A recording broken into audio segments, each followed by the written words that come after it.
Oh, I'm not here. Oh, there I am. Not only am I fashionably late to my date, I'm fashionably late to show up in this scene change.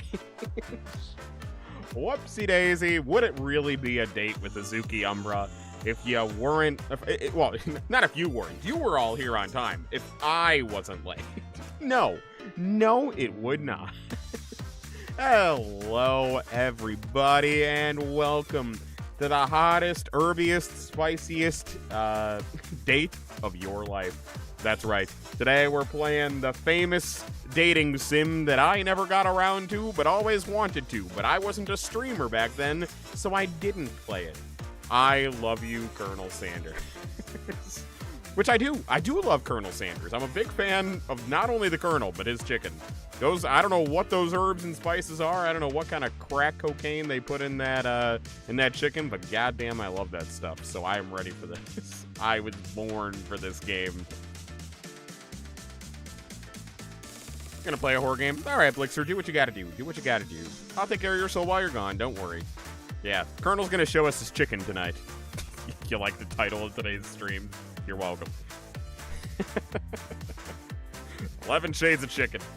That's what we're doing today. 11 Shades of Chicken. We're gonna get a taste of all of his herbs. All of them spices. Got your girlfriend chocolate and flowers, and she got you mini boxes of Sonic fruit snacks. Oh, and an adorable plush. Very nice. Very, very nice. That's lovely. That's lovely. I know I joked about it, but I'm happy for all of you who have a significant other today. I'm definitely not jealous and ready to... Anyway, we're playing the Colonel Sanders dating sim today, and I'm very excited. You got chocolate from your mom that she paid for? Oh, nice. Very nice. I got my mom and my grandma. I got them some donuts for some like special Valentine's Day donuts for Valentine's Day this year, and I got treated to a lot of good food all day from my family, so I'm not gonna complain about that. That's pretty good. That's some pretty good stuff. Dog with shiny red paws holding a bone that says, "I dig you." I love that. I love sappy little puns when it comes to gifts from significant others. They always mean a lot.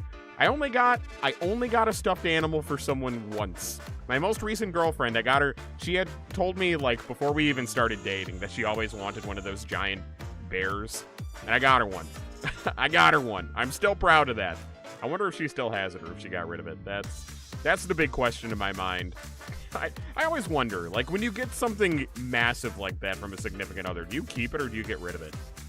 I don't know that I've ever, other than, like, meaningful stuff that was, like, handwritten or something, I don't know that I've ever thrown away a gift I got from a significant other.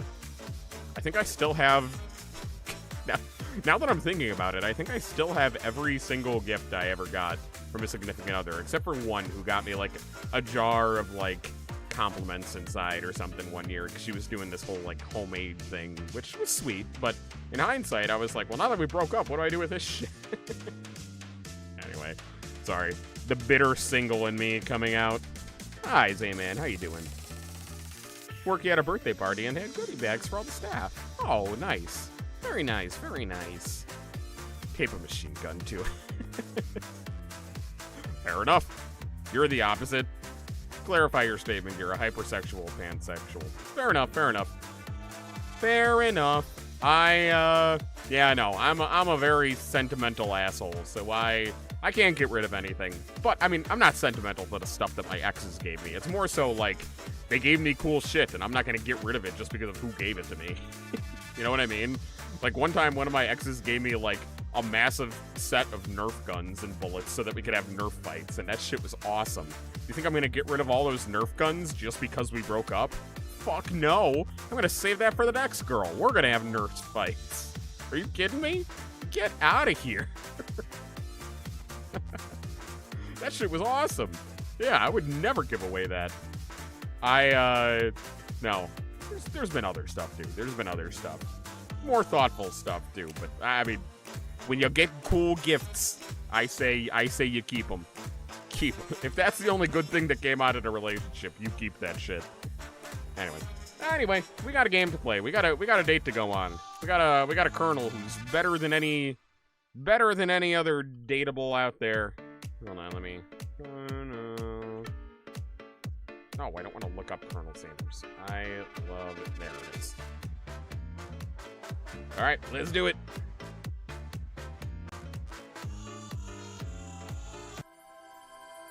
Send the plushies into Discord? Ooh. Okay, I'll have to take a look. Is that loud for you guys?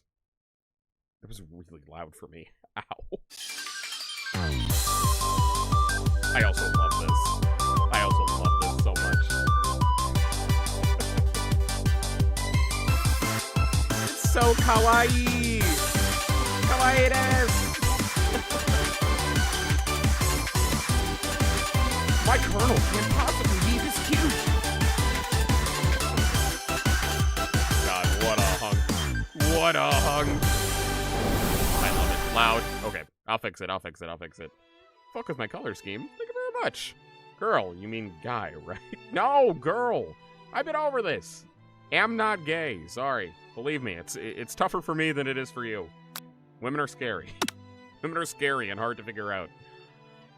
Alright, let's, how's that? I mean, I guess you don't really know. Kids' party had a Sonic theme, so the goodie bags were... Wow, you are in luck. You are in luck. I think that might be better. Yeah. We'll see. We'll see once we actually get into the game, because, I mean, this menu music's kind of quieter. We'll put it there for now. And I don't think I could use my controller, so we're gonna get back here. Not that I would need a controller. I mean, it's a fucking visual novel. I don't think I'm gonna be doing any high-caliber gaming tonight. So, travel-size plushies. Oh, nice. Very nice. All right. Welcome to I Love You, Colonel Sanders, a finger-licking good dating simulator. Let's do it. Opinion on potatoes? I fuck hard with potatoes. Potatoes are awesome. In all forms. I had french fries today. They were very good. Continue. Oh, wait. Not continue. No. Well, I guess it doesn't matter. Izuki. There we go. Potato Console approves the stream. Thank you very much. Speaking of fucking hard. Alright, Raven, I don't like that segue, but okay. Alright, and let me know if it's still too loud. If it's still too loud, we can always turn it down. I want this poster. Kentucky Fried Chicken, please sell this poster. I would buy it in a heartbeat. That goes unironically hard. I love it so much. Also, mashed potatoes, specifically from KFC. Mwah. Mwah. They had a gold ring toss. That's fun. That's fun. I love themed parties. Just go and piss in dinner. That's okay. That's okay. All right, let's get started. You sleep softly as the morning sun casts a warm glow through the window of your modest student apartment. The world is peaceful and serene. You could stay in the moment forever.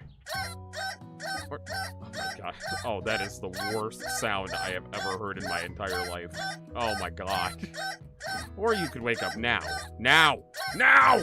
Your first day of culinary school is no time to sleep in. Yeah, oh my god, yeah, smack it. Throw it out the window and stay in bed for, no, smack it. Lying in bed, you stare at the ceiling, thinking about everything that awaits you at the prestigious University of Cooking School, Academy for Learning. Wow, a very trustworthy title. I wonder what I'm gonna be doing at school. Could I potentially be learning? You can be doing it at your next birthday party, hell yeah. People liked your tail socks, nice. You came prepared. They had the right person at that party. Your mind begins to wander. Who will be there? What will you cook? What should you wear?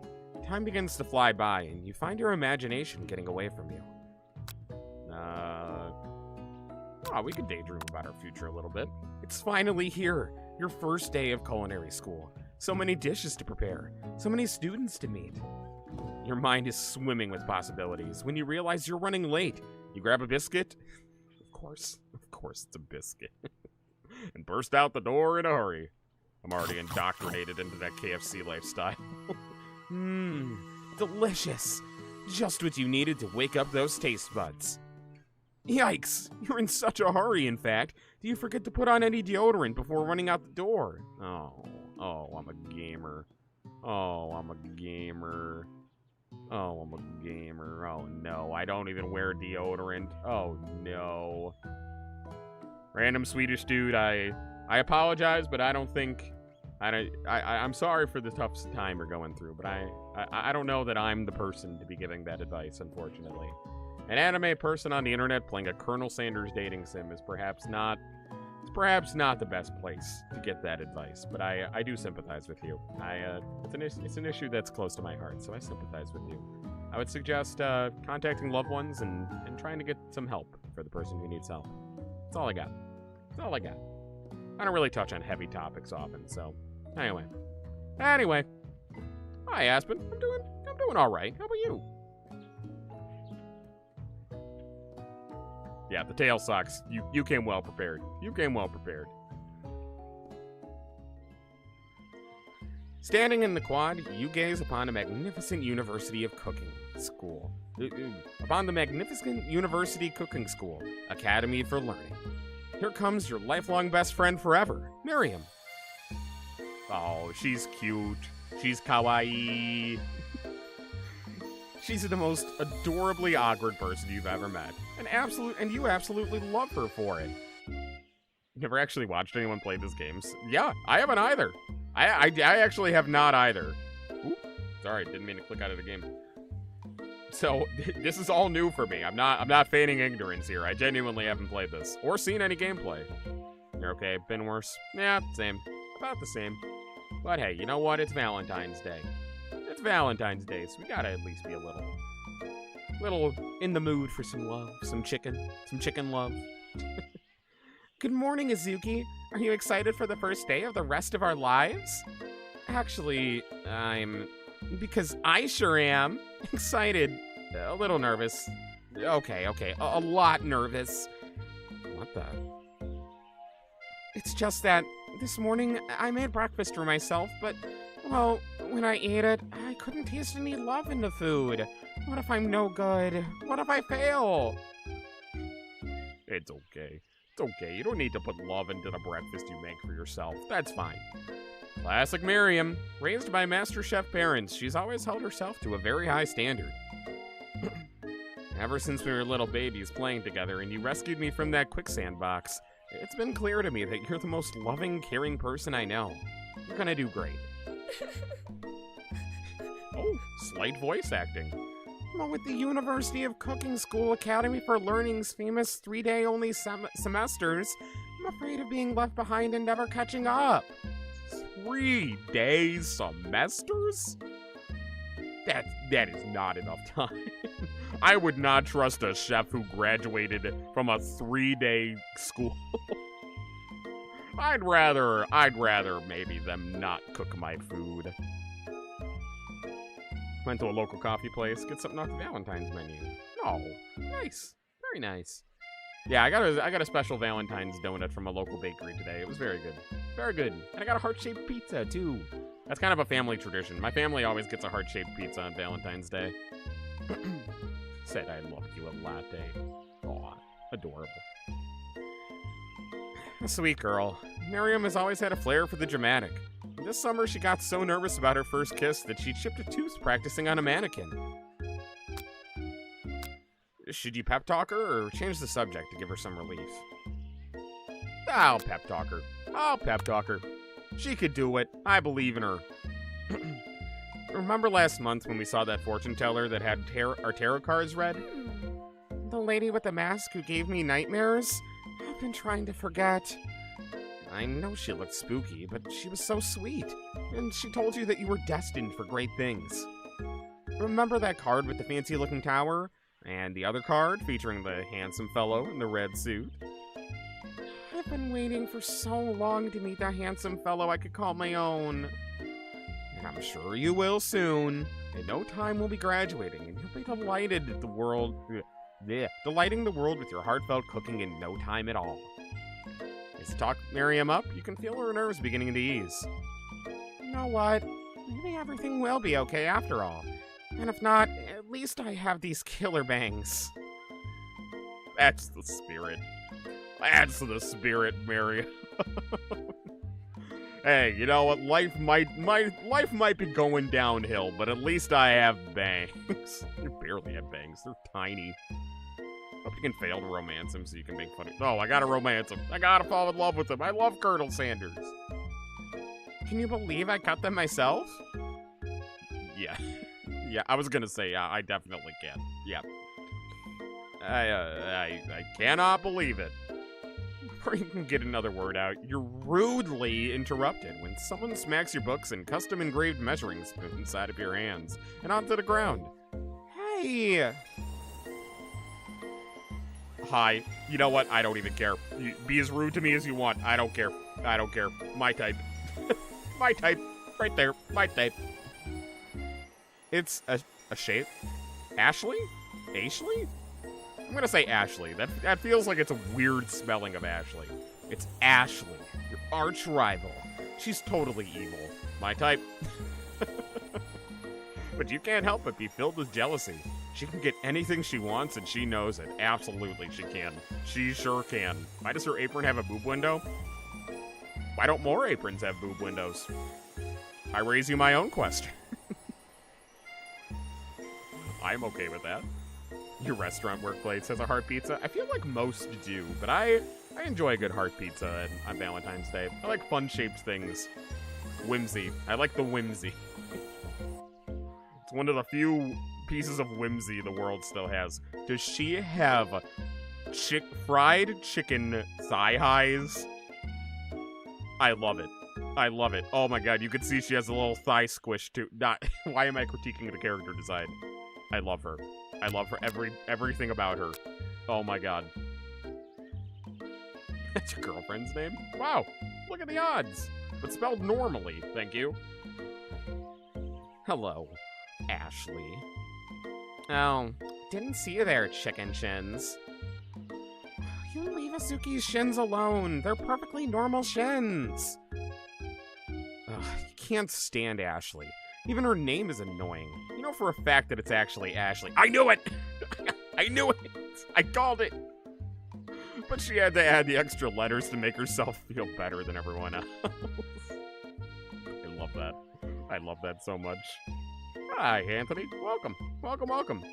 Hi. What did you walk into? You walked into the best date of our entire lives. We're playing the Colonel Sanders dating game in honor of Valentine's Day. What better thing to do as a single individual? If anyone knows what perfect shins look like, it's us. We're not gonna let you or your really weird insults get to us. Across the quad, you see Ashley's best friend, Van the Man. What? Gotta love single life, am I right? Yep. It's certainly something. Someone should make those thigh highs. I would wear those thigh highs. I would fuck with that. I would go to KFC in those thigh highs. He stopped to look on his own reflection in the mirror. His pants are so tight you can see him casually working out his glutes while he styles his hair. No lie, they're rocking glutes. God. Congratulations on 6 years. Van. Oh my god. Why does he look like a JoJo's character? You rang. You've never been sure what their arrangement is, but as long as you've known them, Ashley and Van have been just as close as you and Miriam, but substantially more devious. That cannot be food safe. Look, I'm willing to excuse her boob window because she's hot. You're also hot, sir, but I don't want you cooking my food. This is at least, like, I'm willing to say this is food safe. This one, I don't know about that. I don't know about that one. Wow, double stance. Well, she's mostly covered, okay? His whole armpits and side boob are out, alright? Not double standards. Don't judge me. I can't believe that University of Cooking School Academy for Learning would even allow people like you to attend as students. I know, right? You'd think they'd just hand over our diplomas now. Or maybe hire us as professors. You amateurs could learn a lot from us. With the first day of school about to start, there's just not time to properly tell these two off, so resist the urge.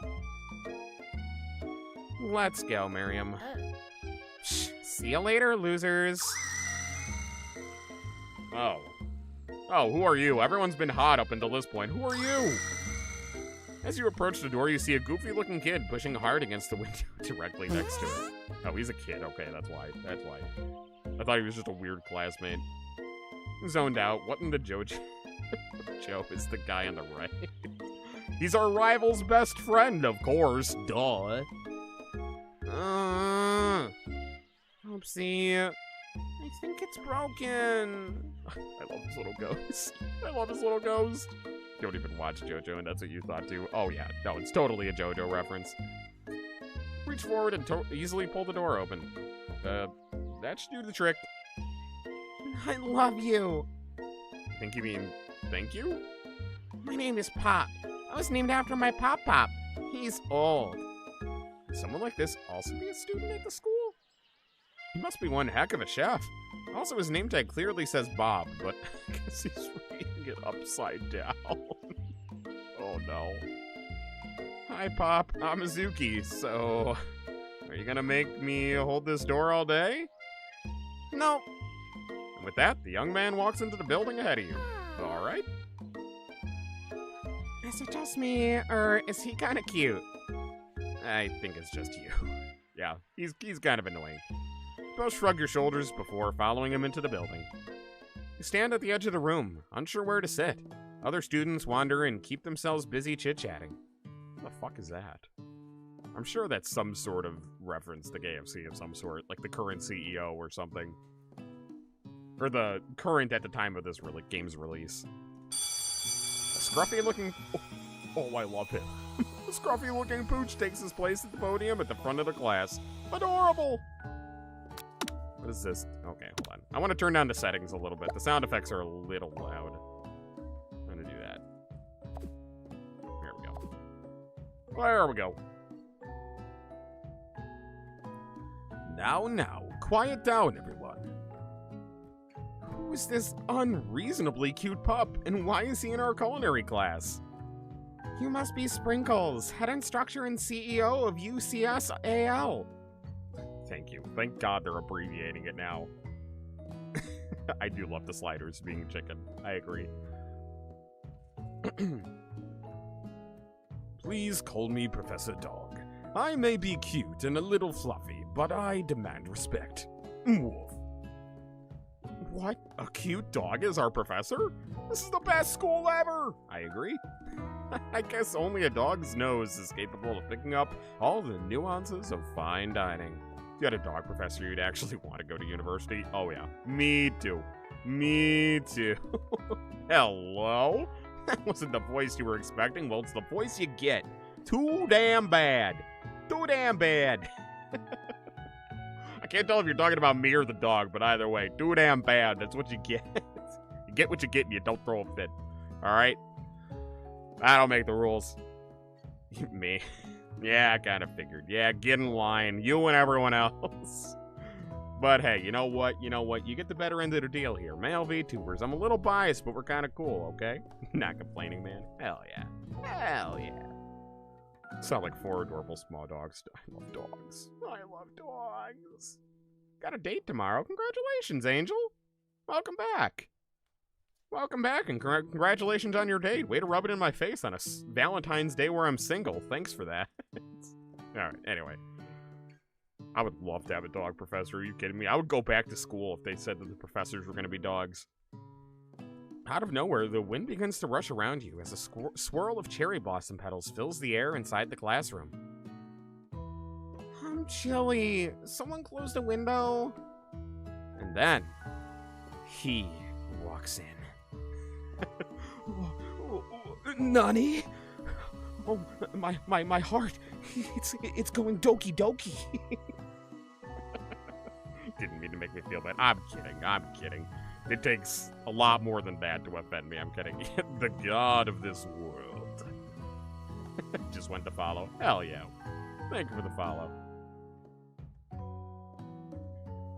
You immediately swept up in the aura of this new student and his remarkable goatee. Who knew anyone could be so handsome? Time stands still. Yeah, imagine getting rejected from a job because a dog got it. Woof, literally. Knew I looked familiar. What do you mean you knew I looked familiar? What's that supposed to mean?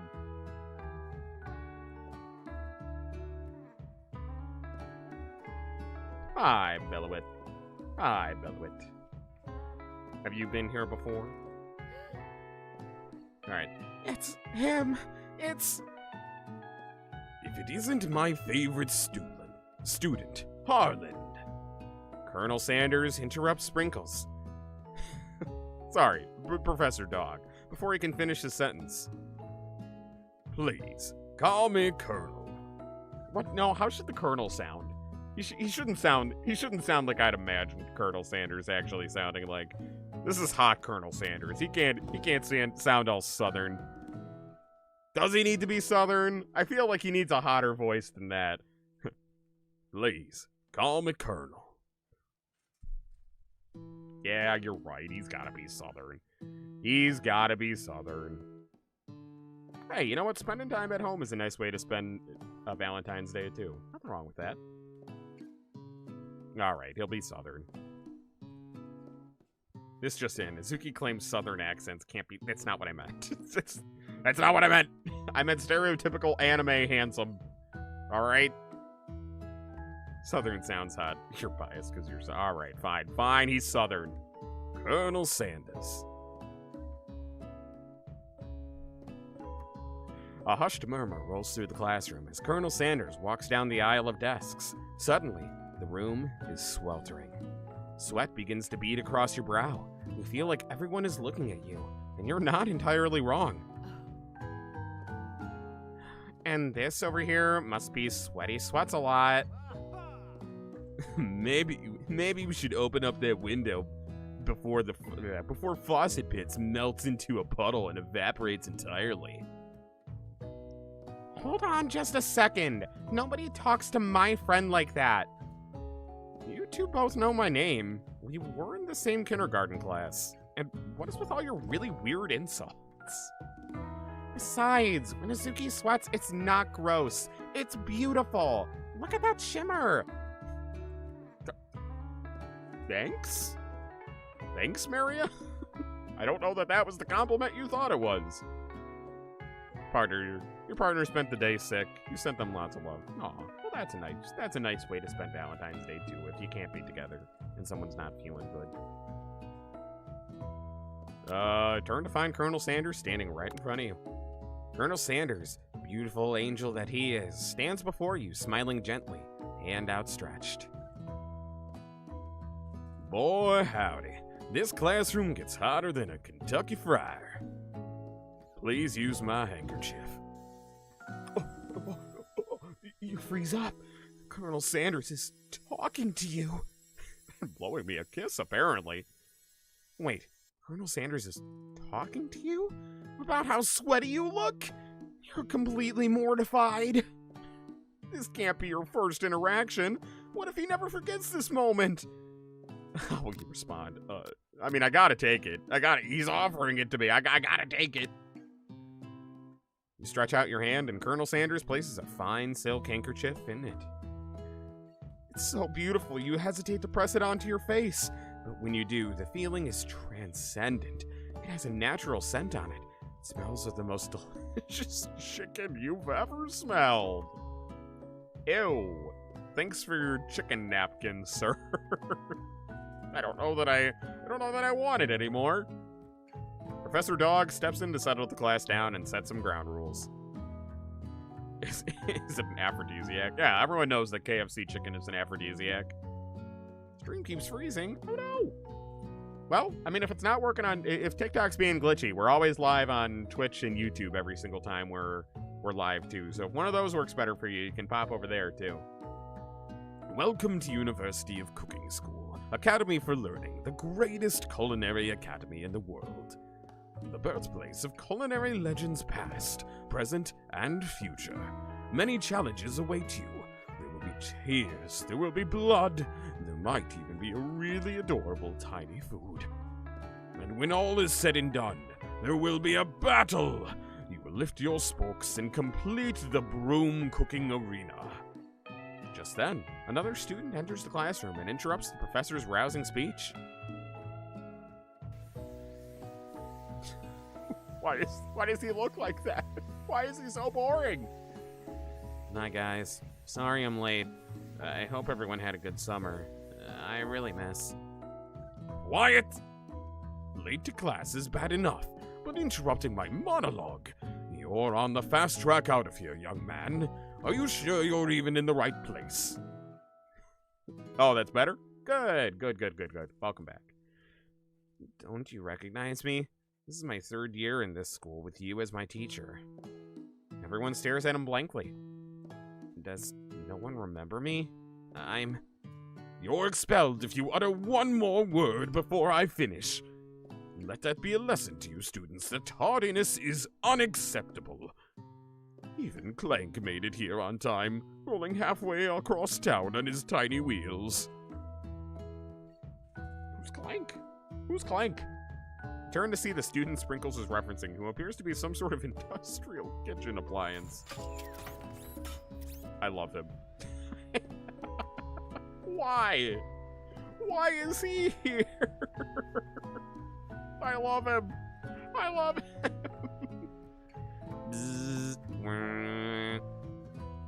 Class bursts into laughter. No, don't need to laugh at him. No, I love him. I want him. Oh, Clank, you rascal. Sprinkles walks in the classroom as everyone stands in silent obedience. When he gets to you, he lifts his nose into the air and takes a deep sniff. I feel like that's grounds for firing. I feel like you're not allowed to sniff your students, sir. It's just an assumption. Your diet is lacking. Based on what I'm picking up here, you definitely need a multivitamin. You should be taking a better care of yourself. I know. I'm aware. It's the same vibes as Dishy from Date Everything. You're right. You've never had Talking Dog as your teacher before, but Sprinkle's reputation for being smart but tough is well known. You decide to try and butter him up by giving him a treat from your pocket, but what kind? Ooh. Well, it's not playtime. A rubber ball is a bad choice. Gotta be a chicken snack. Honestly, my pup loved chicken snacks. I would give a chicken snack. You reach beneath your apron and return with a chicken snack in your hand. Sprinkle's eyes go wide as he locks onto it. I do love his little glasses, you're right. His favorite! How did I know? Well. I think there might be some good competition for new star student. The furry professor immediately devours the snack, leaving your hands slick with a coating of warm doggy drool. Ah, classic. Worth it. You see the other students eyeing you jealously, but pay no mind to them. If they wanted to succeed in life, they should have learned the importance of carrying a range of dog treat flavors on them at all times. Exactly. Step up your game. Don't hate the player, hate the game. Settle down, young chefs. Take your seats and prepare to have your minds open to the amazing possibilities of culinary creation. Yeah, you remember why I looked familiar? Why? As everyone rushes to claim their favorite seats, you're left standing at the front of the room. Only 2 options remain. Hey, Izuki, there's still a seat here. It seems that no one has claimed the seat next to me it seems that no one has claimed the seat next to me, if you're interested. Oh, 2 good options. I gotta sit by the Colonel. Look, Miriam, I like you. But I don't love you like I love Colonel Sanders. You watched a stream a while back when my bangs were bright green. My bangs have never been bright green. I mean, I do have my alternate model, but my bangs, it's more or less the same. I'm a little different, but perhaps. Probably talking about my old model. That's what you're assuming. My bangs have always been black, though. You ever get Girl Scout cookies? Nah, they got rid of a lot of my favorite flavors, so I haven't been I haven't been getting them in recent years, but they're good. They're way too expensive. Her deep voice and cooking, and you're interested. KFC, man. It's the good old Colonel. Yep, that's me. That's my voice. That's my voice, and we're dating good old Colonel Sanders. Welcome. Happy to have you. New flavor tastes exactly like Rocky Road ice cream. Fuck, I might need to try that then.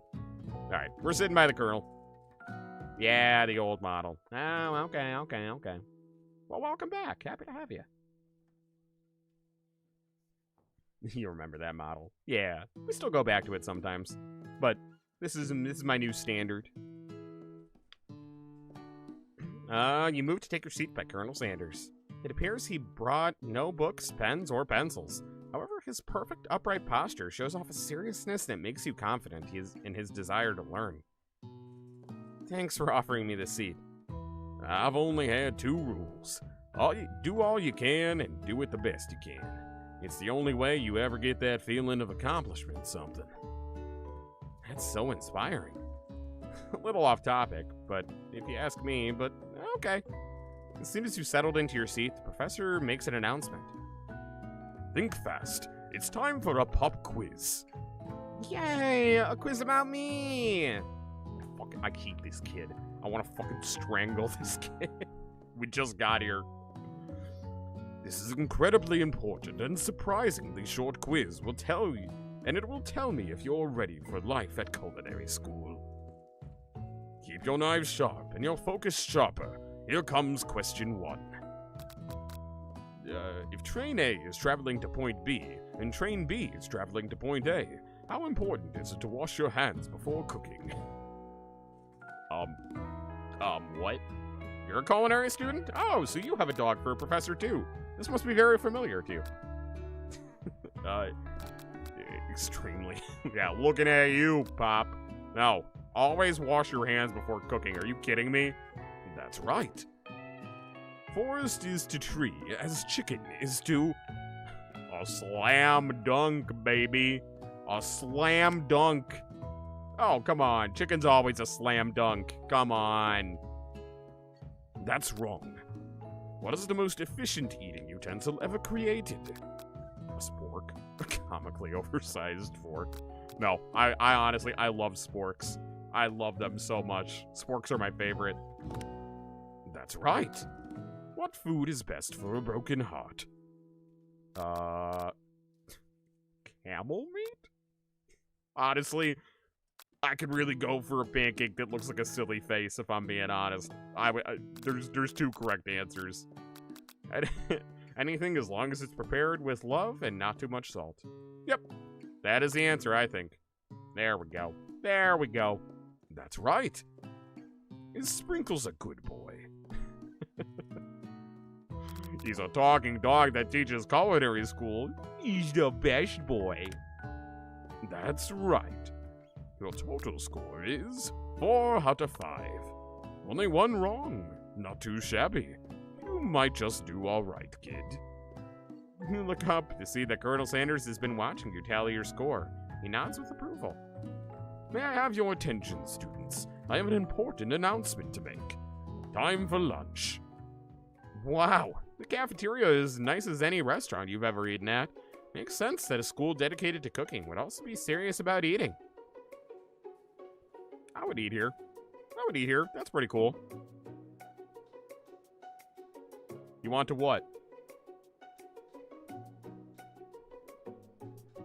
A delicious fragrance wafts through the room and tickles the end of your nose. Your mouth waters. Do you smell that? It must be our lunch. It smells crazy good. Everyone can...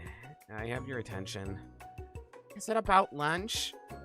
No, I just wanted to apologize for my tardiness. You see, I was... Howdy, folks. I'd like to make an announcement. Hey, It's about lunch. Everyone cheers! Woo! Woo! Do all the above, Raven. Drink a soda, play some Diablo 2, and then fall asleep. Do it. Better than your school's cafe. Fair enough. Yeah, this poor guy cannot even get a word out. But Shh! This Poor guy. I feel so bad for him. Lunch, lunch, lunch. She said shh. In honor of the newest semester, I've prepared something special to share with everyone for lunch. That must be the smell I smelled. Indeed. That smell? Hold your breath, waiting to see what food this mysterious student has created. You've heard that he's very talented, but were the rumors true? Is this? Colonel Sanders lifts a large bucket above his head. Its contents glimmer in the light. Oh. Piled high are huge pieces of chicken, breaded and fried to a crispy golden finish. The aroma envelops you, and you begin to feel warm and safe. Whoa. Dry-ass biscuit. Hey, they have good biscuits. I like their biscuits. Barely ever ate in high school lunch. Oh, honestly, I say this all the time, but my high school had such good food that I genuinely wish I could, like, DoorDash from it. I would probably still have my high school's lunch for lunch every single day if I could DoorDash from my high school. Absolutely. God, that food was so good. With 50% fat. Hey, they're still good. They're still good. I'm gonna stand on that hill. KFC. Kentucky Fried Chicken. Colonel Sanders has filled a bucket with chicken? What a novel concept. I've never heard of this. Bucket of chicken?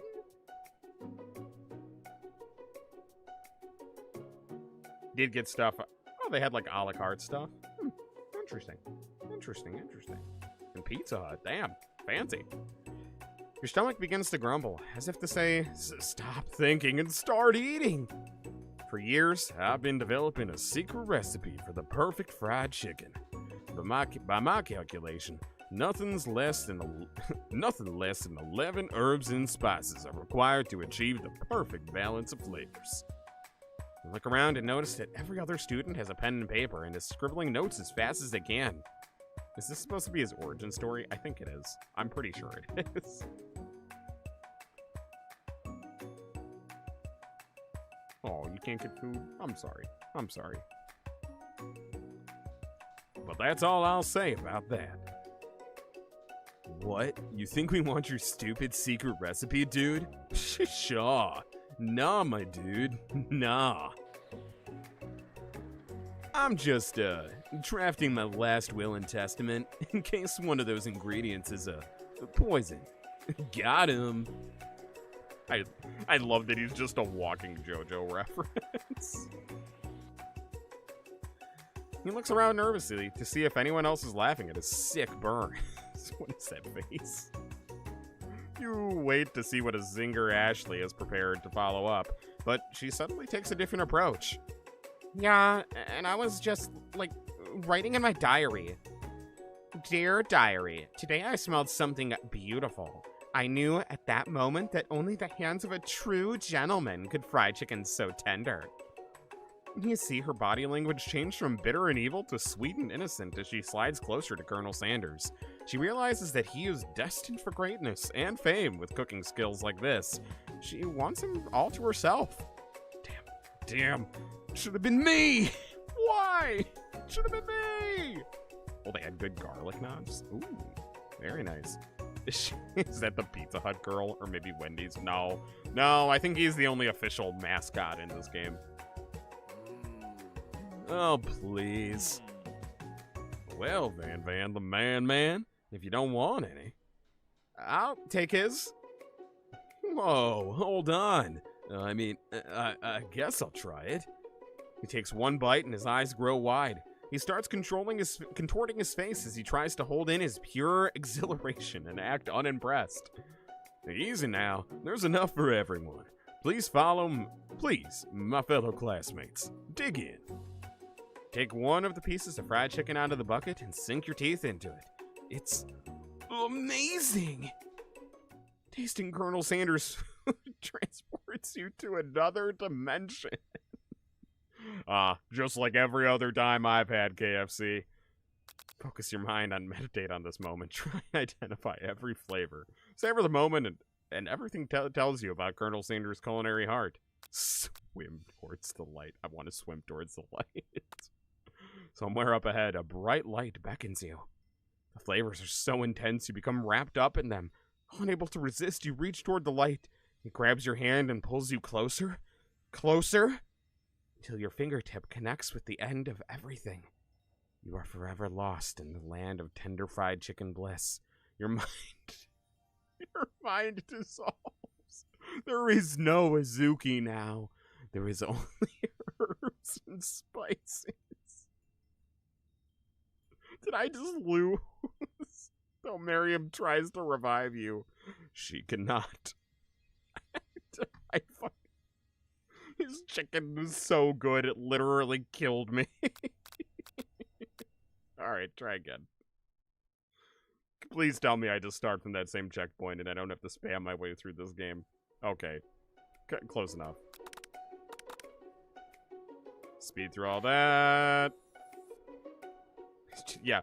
Did I get food poisoning and die? Like, what is the canonical truth there? Did I get food poisoning and die? Because he doesn't know how to cook shit? Or was it so good that it sent me to Valhalla? I truly don't know. Alright, we're gonna do this. We're gonna savor the moment. Yeah, a worthy death. Identify every flavor? Alright, let's do it. You let the food rest in your mouth and focus on it, scrutinizing every flavor. Salt? Maybe. Pepper? Too obvious. Oregano? Basil? Maybe, but there's something else. Something dark. Something spicy. Something, sticky? You dig deeper. Deeper. Deeper. Yes, even deeper still. Until you find it. Could it be... Redacted. You really did it. How bold. How adventurous. To use horse semen. Can't just give me a blank. Go even deeper into the sea of flavors, but this revelation alone is more than you can handle. Snap out of it and realize that this information was meant to remain a secret, and yet, now you know. A mantle of responsibility now rests upon your shoulders. As you look around, you realize that everyone in the room is consumed by lunch, and no one noticed you traveled through space and time. You've seen so many Popeye's ads, but you don't have one near you? Oh, that's too bad. Yeah, no, I won't tell anyone. I'll take that secret to the grave, just for the Colonel. You're watching this, waiting for Popeyes to be dashed to you. I do love me some Popeyes. Popeyes is really good. I like KFC and I like Popeyes. I like them for different things, though. Like, if I'm getting Popeyes, I really like their spicy chicken. But if I'm going KFC, I really want to sauce it up. I really want some mashed potatoes, maybe some mac and cheese. Like, I feel like KFC is kind of more the complete package for me. I like both. They're both good. After tasting his food, you try to get some one-on-one time with Colonel Sanders. Oh, yeah, the famous bowl. See, that's what I mean. There's options at KFC, where if you go to Popeyes, it's like, all right, do you want your chicken in strip form, or do you want it in sandwich form? That's it. Get the fuck out. Why are you still here? Whereas at KFC, like, I don't know, there's a whole menu of good shit. I sound like a shill. I sound like a KFC shill. I was not sponsored or paid to play this game, I promise. You approach Colonel Sanders. Colonel Sanders smiles ever so softly as you approach. He stops what he's doing and allows you to break the silence. Colonel, I wondered if I could talk to you for a second. Anything for a fellow chef. What exactly was on that chicken? How bold to come out and ask. It's an idea I had. Is that a chicken cane? That goes hard. I don't care. That goes hard. Popeyes doesn't... Yeah. Fair enough, Raven. Fair enough. You thought this was Doki Doki Literature Club? No. No, it's not. It's not Doki Doki Literature Club, I promise. Not with Colonel Sanders. A friend once said the KFC logo is just his head with a... I've seen that. It's true, it does kind of look like that. It's an idea I had for a new combination of flavors that'll make me my fortune and establish my legacy for all time as I open a chain of highly successful fried chicken restaurants. No big deal. It's just you and me here talking. I can keep a secret. In fact, I've got some of my own that I'd be willing to trade. What's the rush? Semester is only getting started. We've got 2 more whole days to get to know each other. He clearly is not going to give it up that easily, but it doesn't hurt to be persistent. You know what they say about secrets, Colonel. Shouldn't learning be fun? You've got moxie. I'll give you that. Colonel Sanders looks both ways to make sure you're truly alone and then leans in. You can feel his warm breath as he whispers. Just one ingredient, but you can't tell. I use. It's something my great-grandmother taught me. Wow! You'd never have guessed that. In fact, you're not even sure where you'd get some if you searched. It's horse semen. You cannot convince me otherwise. It's horse semen.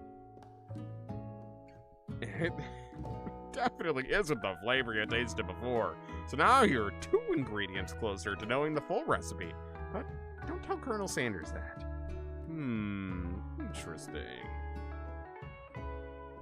While you're wrapped up in the huge revelation, you notice that Colonel Sanders has disappeared. While everyone else is still in the cafeteria, you decide to look for him. You find Colonel Sanders outside, standing on the quad. Oh, it's you again. Howdy. Sometimes I like to come outside and look at the school buildings. I think about how my story will continue after I graduated. Sounds like you have big plans. Salt. Yeah, that's the secret ingredient. It's just extra, extra salt. They had an entire brick of salt. You'll figure it out as you play? I don't know about that. Can't see the logo any other way. It is very striking once you see it, I'll admit. I dare say the biggest. I will leave my mark on this world. You can bet on that. Alone together for the first time, you figure now is the perfect moment to show your personality to him. Neg him to show your own strength. Wow him with a big idea to add to an additional ingredient. No. You can't add an additional ingredient to perfection. Are you kidding me? Be modest but thoughtful. Well, I just wanted to tell you that I really enjoyed your food. Now you've got his attention. The flavors were complex but comforting. The interplay between salty, savory, and peppery. It was perfect. I appreciate the compliment, Izuki. I'm sure you'll be a big success. I know we've only met today, but I'm starting to get the same feeling about you. We should head back inside. The next lesson starts soon. Step into the massive cooking arena where the afternoon lesson will take place. Each student gets an oven and all the tools and ingredients they could need. Wow, it seems like a straight-up cooking show at this point. There was once a salt factory where part of it was destroyed. It was just a building full of salt. Interesting. Interesting. There's a salt factory, well, former salt factory in Chicago, or salt warehouse or something that got turned into a concert venue now. It's pretty cool. It's pretty cool. I dig it. I've been there a couple times. Look at this place. It's magnificent. We finally get to show our stuff. Wait a second. Oh no. We have to show our stuff. What if I totally blow it? You're not gonna blow anything. Except maybe kisses to the crowd of fans. And Colonel Sanders. You're gonna... you're gonna earn with your signature adorable tiny food creations. Izuki would use a salt lick. I would not lick a piece of salt. Can I get a salt lick? I would absolutely not. That sounds disgusting. Oh my god. I can like barely even do salt water. Welcome, students, to the cooking arena. For today's lessons, we'll be cooking with partners. Hurry up and pair off. Naturally, Miriam looks over at you, but unable to control yourself, you pounce on Colonel Sanders. God damn. Calm down, Izuki. Hey, Colonel, would you like to tackle this lesson as a team? A team of 2, that is. Me and you. Yeah, that wasn't clear. But want to be my partner? Sure, Izuki. Yeah, I'll prepare our station. Without you as a partner, Miriam is left standing all alone. 2 different students quickly take notice. Hello, new partner. Beep, boop, bzzz. Oh my, 2 potential partners? I'm sorry, gentlemen, but I don't know who to choose. Looks like you'll have to pick for her. Friend duties can be a little awkward, but that's the price you pay for not being alone forever. Who do you want to ask to be Miriam's partner? Oh my god, fuck Pop. Clank. Clank all the way. Get out of here. I will never pick you. Sorry, Pop, but I think Miriam will be partnering with Clank today. That's okay, I already ate. It's not entirely clear if Pop has any idea what the point of school even is at this juncture. Clank is clearly excited to have some attention. He heats up and begins to roll back and forth. Warp, warp, warp. Hold on there, fella. If we don't even know the assignment yet.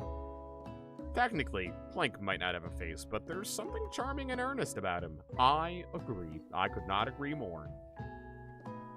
Bzzz. Tissue? I hardly know you. Clank judders and the panel shakes loose. You get the impression that this is a sign of affection. Oh, I found her the perfect match. Look at me playing matchmaker. Looks like you two will be fine. Now it's time to focus on your own cooking classwork. All right, you two. For today's lesson, we're going to keep it simple. Oh my god, I can't stop hiccuping. Jeez. Well, I'm gonna take some water. Pick a basic dish and divide up the steps.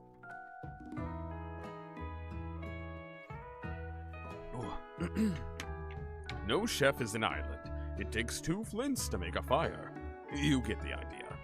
Which dish do you suggest to your partner, Colonel Sanders? I do think using octopus would blow the Colonel's mind. Steak tartare seems easy enough. It's fancy and you don't even need to cook it. The fucking steak tartare.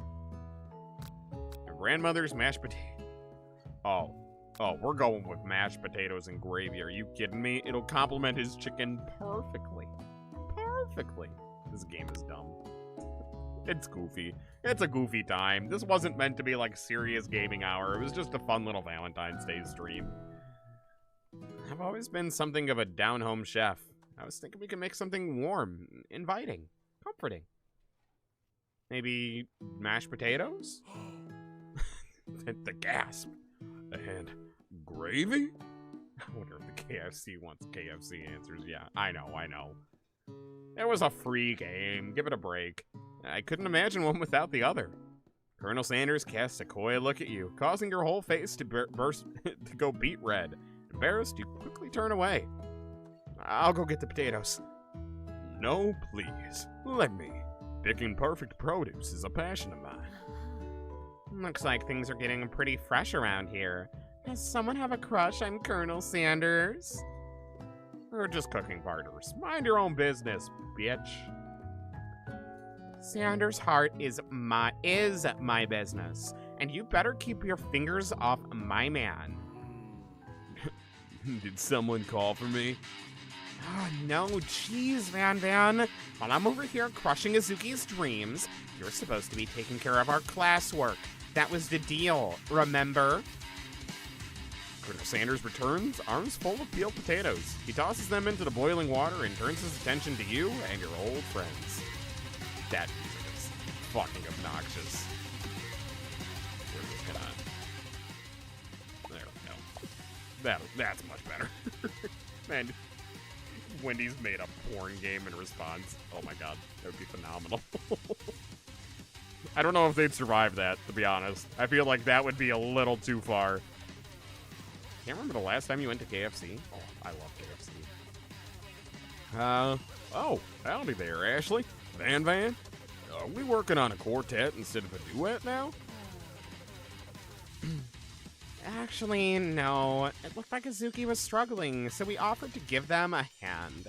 You know how it is. These young amateur chefs need a lot of mentoring.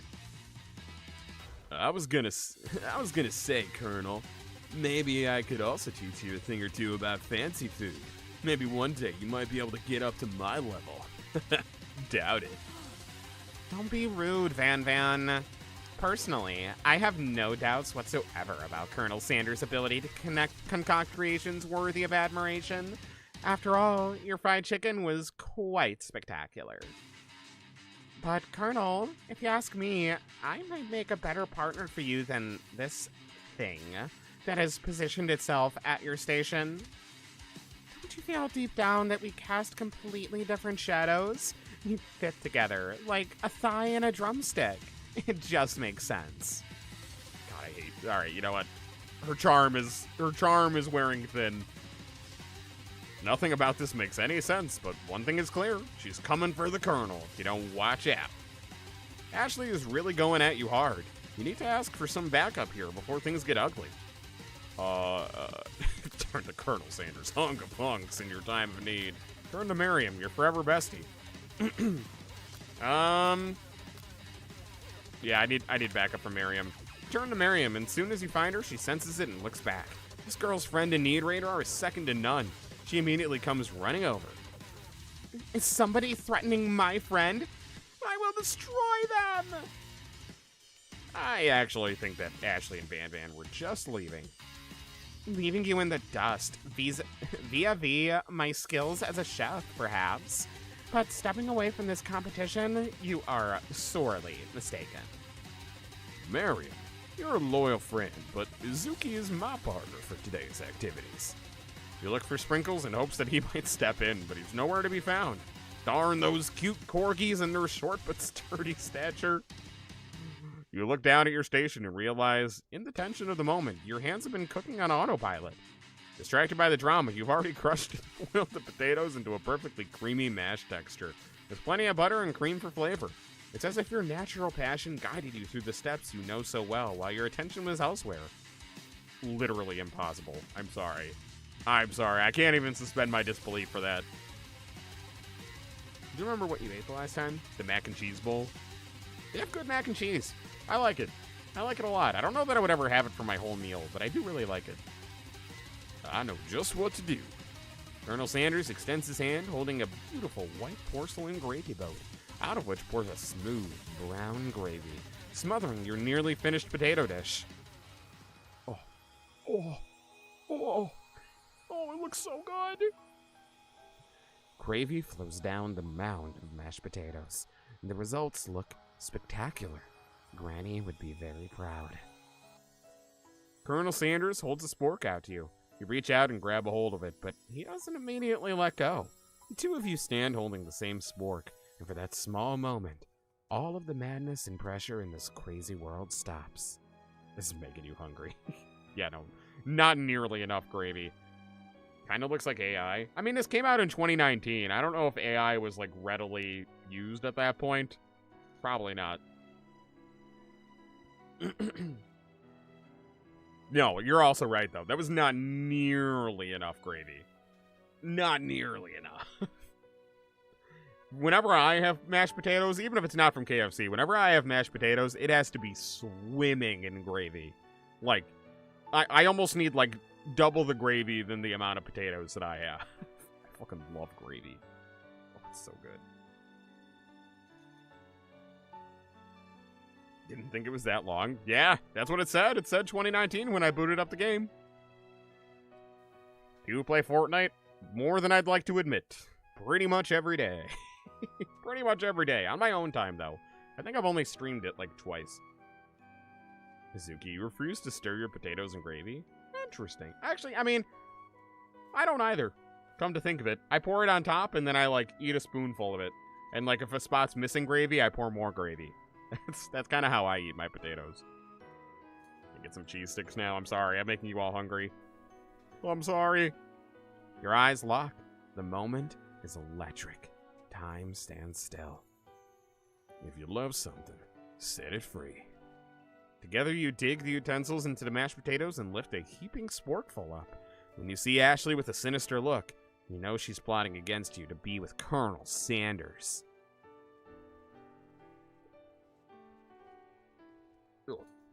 Sorry, I thought I was going to hiccup again. Together you dig and then, filled with rage and without thinking, you fling the sporkful of mashed potatoes right into Ashley's stupid, beautiful face. Oh, no. No, why waste perfectly good potatoes? No. Van, do something. Do something.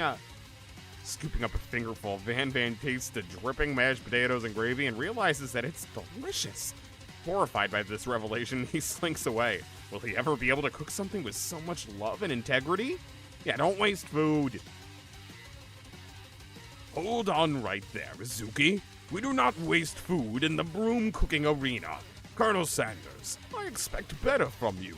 If you throw one more spoonful, you both better be prepared to eat it from wherever it lands. I volunteer. I volunteer to eat it off Ashley's face. I'll do it. You know what? It's the punishment for my crimes. I'm sorry. I wasted the food. I'll eat it. If I must. Force my hand. All right, fine.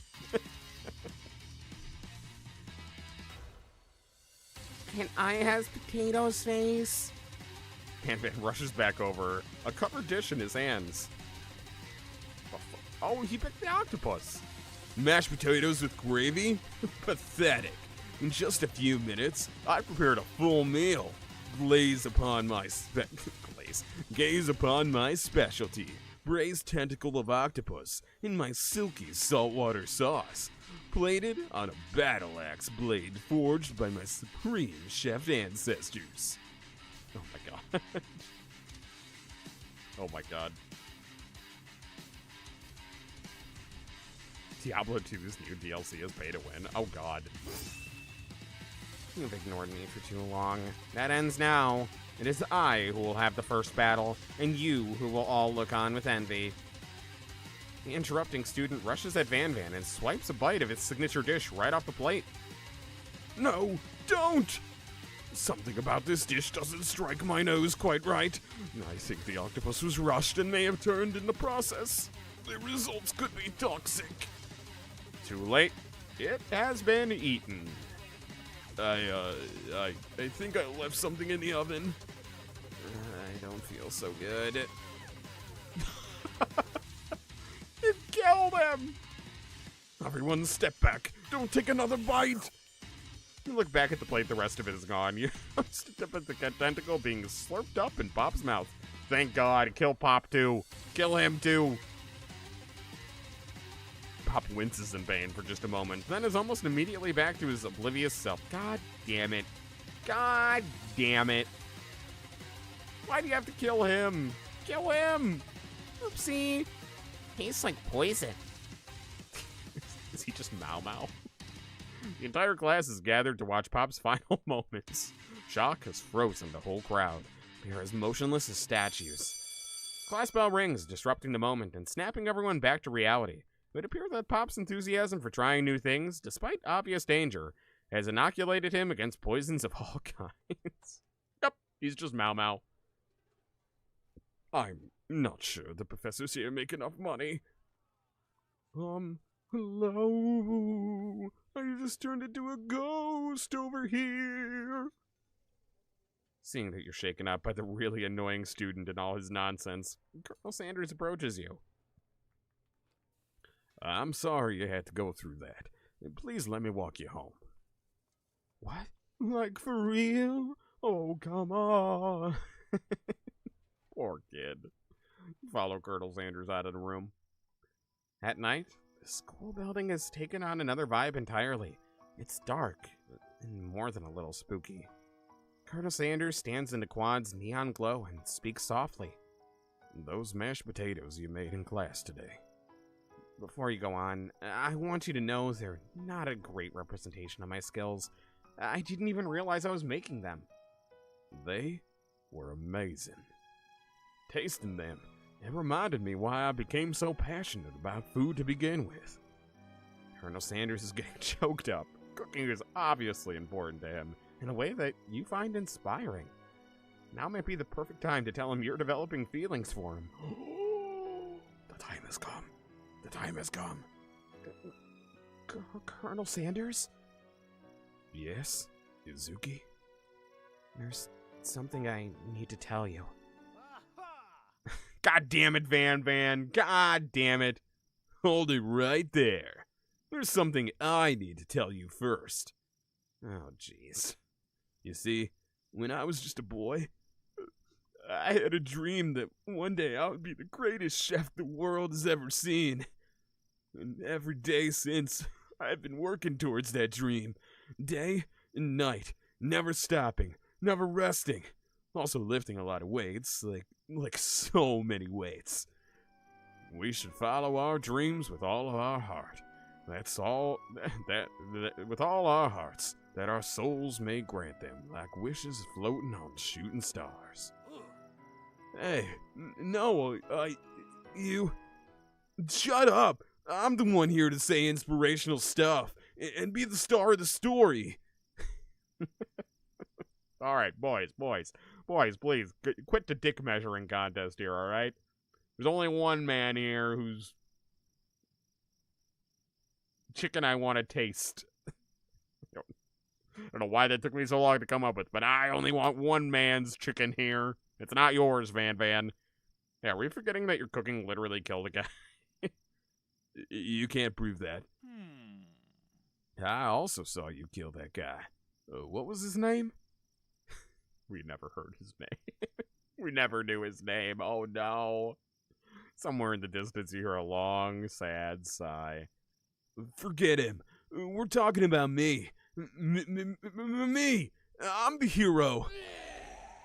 Ooh, what the fuck? The Spork Monster is here to fight a hero. What the fuck? When did this get sci-fi? I mean, I guess we had talking dogs, but still. I think I left the fridge door open. Later, nerds. How dare you threaten me just as I was letting down my guard and connecting with another chef on an emotional level. Be afraid. Wait, what was this one? Be afraid of me because I'm a monster, see? Oh, maybe not. Maybe that should not be his voice. Is he rhyming on purpose, or is it just a coincidence? Before you can discuss the syntax any further, it's a turn-based fight sequence. Oh my god. Oh my god. What? Oh, we're attacking. Decide to go on the attack. Which attack will you use? Cook with love. Cook with love does 1 damage. It just got real. The attack really upset the Spork Monster. Spork Monster goes on the attack. He spit hot gravy at you. Ow! Take 1 damage. Alright, I'm defending now. Which defense will I use? Trepidation? You continue to stay back and endure whatever comes your way. Seems like a pretty weird strategy, but okay, sure. You do you. Spork Monster focuses their meshed mind and draws in energy from Mother Earth itself. They grow larger and more intimidating. How will you respond? Attack. If I only have 1 attack, yep, alright, cook with love. Spork Monster's no quitter. Buffed up and ready to rumble. They go on the attack once again. Spork Monster uses Utensile. You take 2 damage from the attack. If you take much more damage, you're not going to survive the battle. What? Colonel, can you step in? Can you help here? Alright. Cook with love. Spork Monster is oozing cheese sauce onto the lawn of the quad. I wonder who's going to have to clean that up. Feeling vulnerable, Spork Monster prepares for its ultimate attack. Rounded Edge. Vile villain, your reign of terror stops here. Colonel Sanders summons the energy of 1,000 chickens. Power Pinch. Does 10 damage. Wow. Oh, shit. Well, I can only cook with love. I can't summon the power of 1,000 chickens. You saved me. An injured Spork Monster spews steam into the night. Forget mercy. Finish him. No student will ever walk into quad in fear again.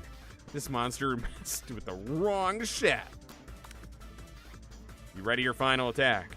You'll never survive my student loan destruction. Student loan debt destruction does 10 damage. Spork Monster, it's completely vaporized. Yep, student debt will do that to you. That is what it do. Colonel Sanders looks in awe. Yeah, with the power of your chickens and the power of my crippling debt, nothing can stop us. We're the ultimate pair. We should date. Or even better, we should fuck. That is the point of this game, right? Yeah, probably. Probably. Maybe. Yeah, boss battle was the last thing I was expecting. Same. You continue to surprise me, Izuki. Ooh, monster left behind a special item. It appears at first to be a cookbook, but upon closer inspection, it's so much more. It's a book of magic spells with a golden chicken on the cover. So, are you telling me that KFC actually uses magic spells to make their chicken? Is that what you're telling me? You open up the cover and find a library card tucked inside. The last name to have signed it out is Borko? Borko. That name sounds strangely familiar. Your blood is pumping as you stand in the quiet of the night, holding the mysterious book in your hands. As you come down from your battle buzz, you realize that your final attack has left you completely depleted. The world around you begins to fade away. Yep, that'll do that to you. Without any energy to keep your eyes open, darkness overtakes you. The Colonel brought me home. The image of Colonel Sanders flashes before your eyes as you fall asleep. He must have helped you get home. In your tired state, you don't know if you could have made it without him. What a guy. You want to thank him, but you don't have the strength to utter a single word. You feel your covers. He tucked me in. Oh my god. And I can't stop hiccuping. Oh my god. Good night, my Colonel. In your dream, you're together with Colonel Sanders. For some reason, Sprinkles is also there, instructing your love. Dreams are weird. Zzz. What the fuck? The ghost kid! Zzz. You awake on day 2, and attempt to process the wild visions you had. Were they memories or premonitions? You lie in bed and stare at the ceiling, thinking about the secret you discovered while tasting Colonel Sanders' cooking yesterday. Can't believe he really used horse semen. And then there was a secret ingredient that Colonel Sanders went ahead and told you outright. Not much of a secret, huh? It's probably because he already trusts you so much. Oh, excuse me. Sorry, water break again.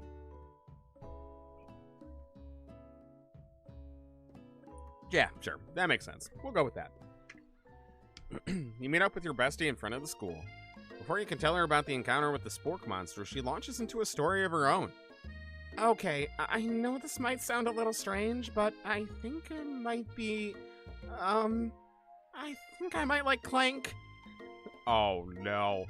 Oh no. My best friend was in love with a clanker. A dirty, filthy, rotten metalback clanker. Oh no. Not a rust bucket. Oh, God. Say it ain't so. Nah, it's okay. Clank's good. Clank's good. I like him. I approve. Like him? Like? I know it sounds like it's moving too fast, but there's something about him. I like him. Like him. We got to talking after class, and he's actually a totally sweet guy. Not only that, but he's really smart. He told me all kinds of stories about Colonel Sanders. Did you know that Colonel Sanders was the most popular kid in his high school? No, but that does make complete sense. This game is delightful. I agree. Especially for a free little joke game, it's fun. Yeah, but he was so popular, he was voted prom king at school, and he didn't even go. At a school he didn't even go to. And it was also the convertible that... but he was so popular that he was voted prom king at a school he didn't even go to. It was also the convertible that he himself rode in at the front of the homecoming parade. I'm thinking maybe something got lost in the pressure cooker language translation there. Either way, maybe it'd be best if you took it slow on this new boy, like I am with Colonel Sanders. You and Colonel Sanders? The coolest guy in school? The most famous student to ever attend University of Cooking School Academy for Learning? You're a thing now? We definitely connected yesterday. Kinda. We had a big boss battle. You sure did. You're great. Why wouldn't he be into you, I guess? Laughing at the implication that you and Colonel Sanders might be a thing is definitely not cool. You are great. You have an idea of how to prove that your love is real. Well, if he's not into me, then why did he tell me one of his secret ingredients? Why would I betray him like that? Come on, what am I doing? However, you don't tell her that you know a second ingredient too, which you discovered on your own. Your bestie's eyes light up.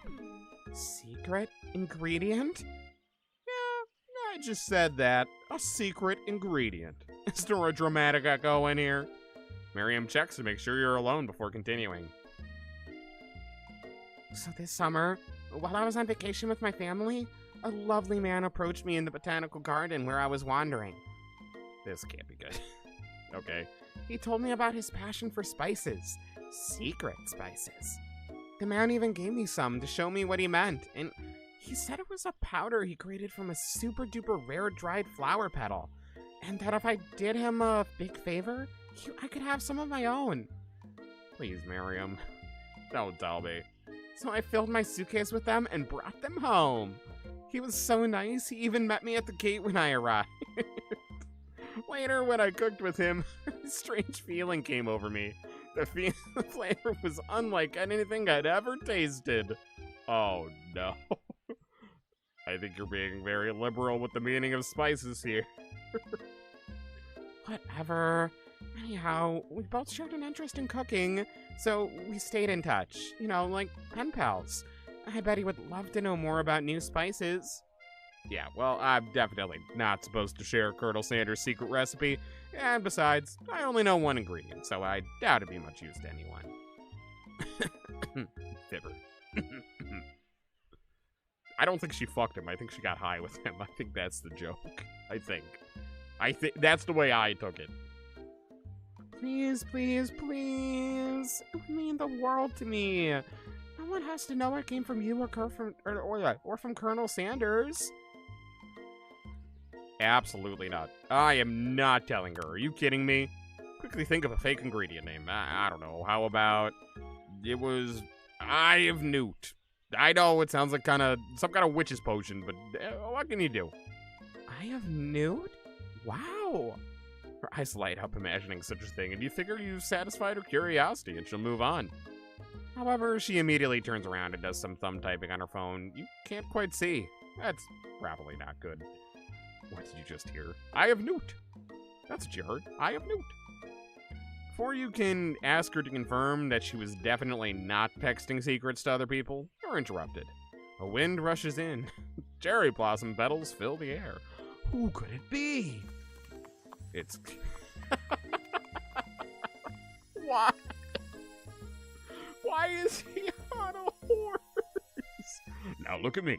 Now look at your chicken. Now back at me. Now look at your chicken. I'm on a horse. Fucking why? Why is he on a horse?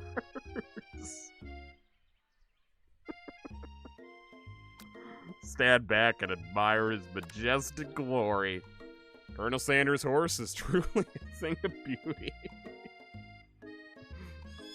I hate it so much. Without ever acknowledging that he's being watched, he does a short horse dance before dismounting with a flourish. He then slaps the beautiful creature gently on its rear, sending it running free into the countryside. What did I just witness? We're so struck by the sight of him that you lose your ability to speak coherently. Me too. Me too. Oh, I didn't realize anyone was watching. Don't worry. He knows his way home. He attempts to compliment Colonel Sanders, but the words don't come out exactly right. What a horseful butte you have. I mean, what a horseful butte you have. Dang it, that's what I just said. Being a good friend, Miriam attempts to cover for you. Oh, Izuki just gets really nervous around people they like. Okay, alright, Miriam, you said the quiet part out loud, Miriam. What? This is not helping. I mean, they got food poisoning and we're up all night. It was gruesome. You should have seen it. She gives you a wink and a smile as if to say, situation handled. Can't blame a girl for trying. And with that, Colonel Sanders disappears into the school, leaving you and Miriam to follow. When you enter the classroom, you can see your two rivals, Ashley and Van Van, are doing something bad. By the way they're hiding, you know it must have been really bad. Like, counterfeiting recipes bad, experimenting with restricted ingredients bad, summoning a demon bad? He did look really majestic on the horse, I agree. Try and get a peek over Van Van's hulking shoulders, but he sees you coming. Whoa there, little one. I'm not sure you're ready to handle this. Yeah, stop acting immature. Come on. You immediately dress the rivals down for their immature behaviors. Culinary school is supposed to be respected. This kind of nonsense is a waste of everyone's time. Now you've upset them. Oh, and you're the Emperor of Cooking, are you? You make the rules? I'm not sure you know a good meal if it ate you. Being the best chef in the world, it takes more than just culinary skills. It takes creativity. It takes a panache. And it doesn't hurt to use a little evil. You finally get a look at what they were hiding, and you instantly recognize it. It's a book just like the one you found after your encounter with the Spork Monster. Did they summon the Spork Monster? Oh, those bastards. They summoned a demon. It's the same book you found last night in the quad. Ashley immediately elbows Van Van, who hides the book behind his back. I don't know what you're talking about. That book is a family heirloom, and its contents are secret. You notice that they haven't been studying the book. Just been studying the book. They've got Pop pinned to the wall, and they're tossing potato skins at him as he tries to catch them in his mouth. Oh, bully the kid, come on. We're playing. Before you can dig any further, you're interrupted by the arrival of more students. It's almost time for class. Beep, beep. Clink must be running late. He's in such a hurry that he rolls right over Van Van's meaty foot.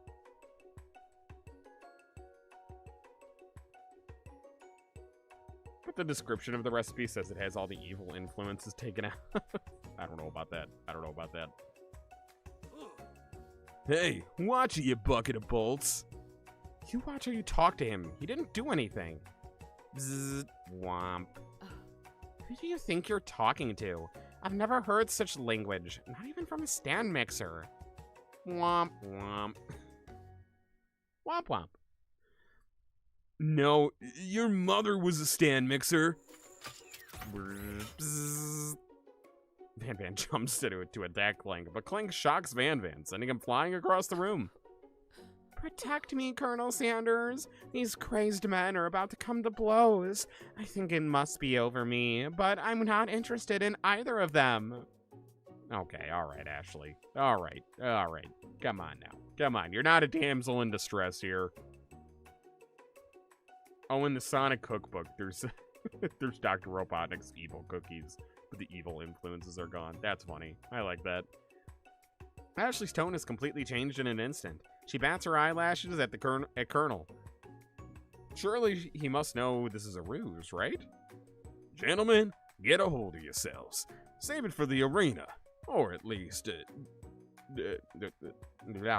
Gentlemen, get a hold of yourselves. Save it for the arena, at least. Or don't. Honestly, what do I care? I've got a lofty career aspiration to focus on. Exodus? Oh, thank you. Thank you for the gifted sub. Appreciate it.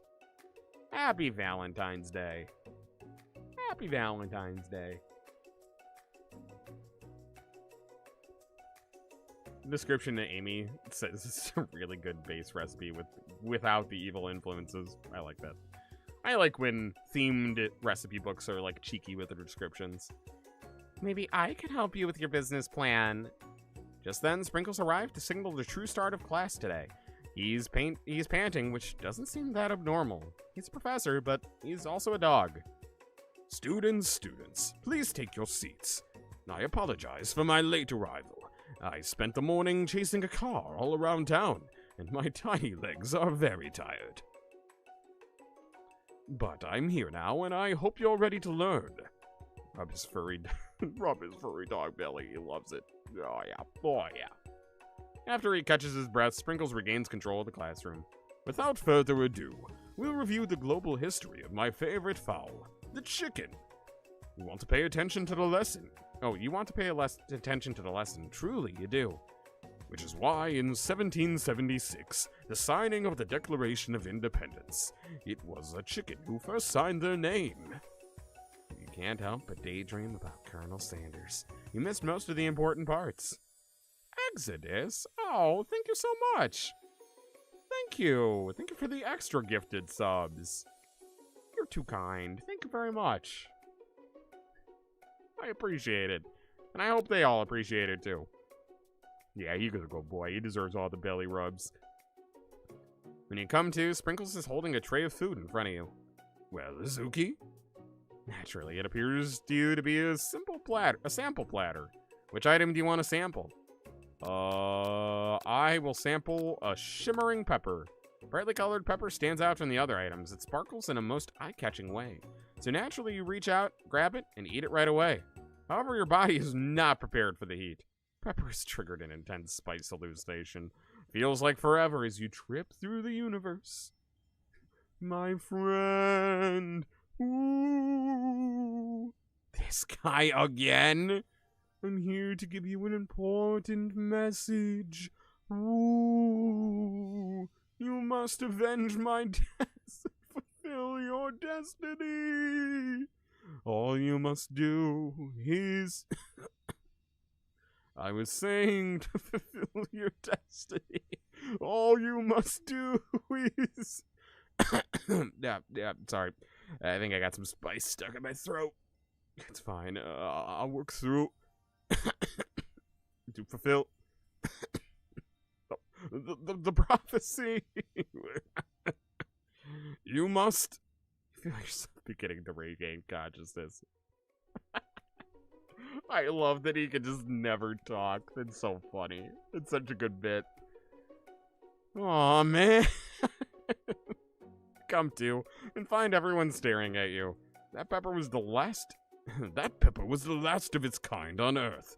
And now, it's gone forever. Thank you for the headbat. Just think to yourself, jeez, I should pay better attention. We all make mistakes. I'm sure he'll forgive you. Someday. Come on, it's time for lunch. Before anyone can relax, the cafeteria lights dim. And your rivals enter to make a dramatic announcement. Today's lunch will be prepared via timed competitive cook-off. Man, they stop wasting everyone's time. Tell them this. Yeah, you're on. Theatrics with these two is off the charts. Yeah. Bit of lunchtime competition, eh? Count me in. If I have to wipe the tables with you fools before I set my lunch down on it, then so be it. I'm not the fool. You're the fool. Fool. Good one, Good one, Van. I like your gumption, Izuki. I'll be watching your performance. Just as things reach a boiling point, Sprinkle steps in. Surely he'll put a stop to this madness. Now, students, please settle down. This is a lunchroom, not a sporting court. Finally, a little sense. Breathe a sigh of relief. Never liked things that were super spicy. I like spicy things. I'm a big fan of spice. At least not until we turn on the timer. God damn it. Is it a real timer? Just then a huge light blasts you in the face, flashing the words, "Timer ready." That's what I'm talking about.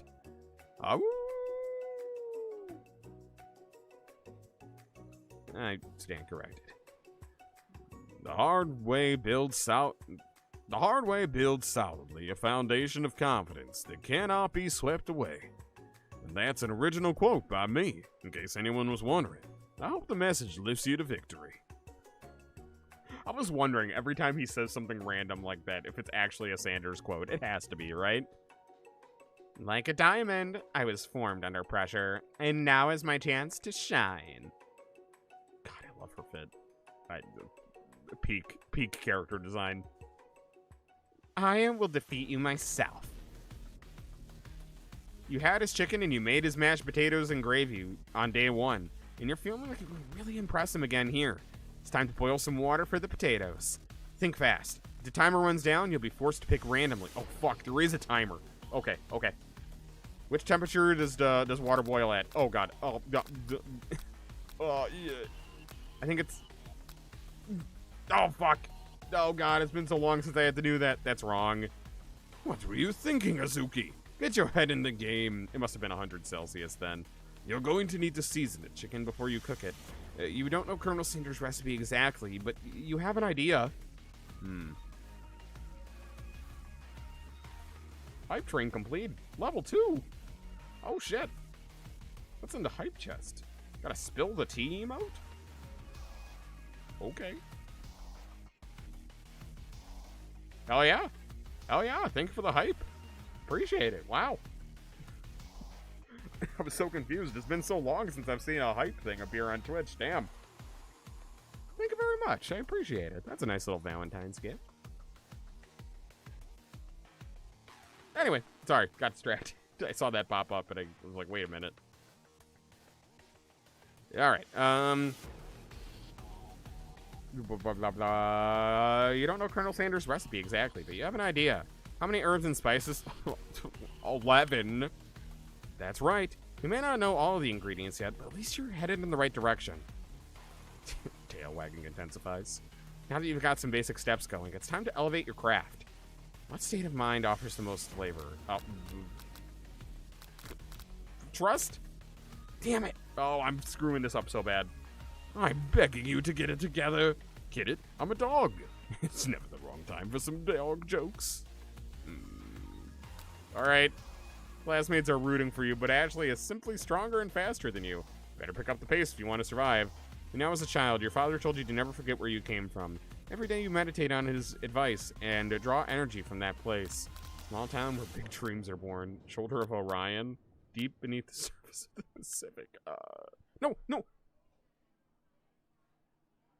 Did I get it in time? That's right. This is your shot and you're not going to miss it. Woo! Okay. You try to shut out the noise of the arena and focus on your cooking. What's the sound of success? Sizzling. What? How am I supposed to know these answers? Don't make me get the spray bottle. Is this the end? Yep. God damn it. All right. Try again. Son of a bitch. All right. I'll try to get the answers right this time. I'm ready. You're on. Okay. 100 degrees Celsius. That's right. But how would you have even gotten into the school without knowing that? Yeah, right. Only an idiot would not know that. Winner gets to rub my furry belly. Let that enticing offer motivate you.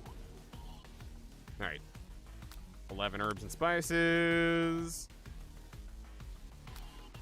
It's not trust, so it's vigilance? Gratitude? All right. Next question. Small town, big dreams. Sound of success. Bubbling? It's silence. The sound of silence? Really? You notice Colonel Sanders out of the corner of your eye. I believe in you, Izuki. Okay. What's your go-to sauce with any form of chicken? For you, it's barbecue. Yeah. For me, it's barbecue sauce, too. I love barbecue sauce. I eat it on everything. Like, legitimately, I love barbecue sauce the most. I eat it on chicken. I eat it on pizza. I eat it on... like, you know, barbecue food, like ribs and meat and stuff. But oh God, I love barbecue sauce. He's actually cheering you on, which would be awesome, except knowing he's watching you makes you totally forget what you were doing. All you can think about is Colonel Sanders. How many spoonsful of gravy would it take? Oh, fuck. Oh, I think all the answers were jokes anyway. Stranded on a desert island with only one desert cookbook. Which do you take? What a hunk! I know, right? You know what? Shouldn't you be focused on the challenge? You're falling behind. God damn it. Struggling to keep up. At the next station over, Ashley has already begun plating elements of her dish. It's colorful and complex. To make up time, you toss your biscuit dough in a stand mixer. As you do, the crowd gasps. Yikes. Bzzz. I know you love nothing more than seeing a fellow appliance utilized in a kitchen battle, but sometimes that means sacrificing a personal touch. You might not have any hands, but Izuki does, and a good chef needs to be touching the dough to know it's properly mixed.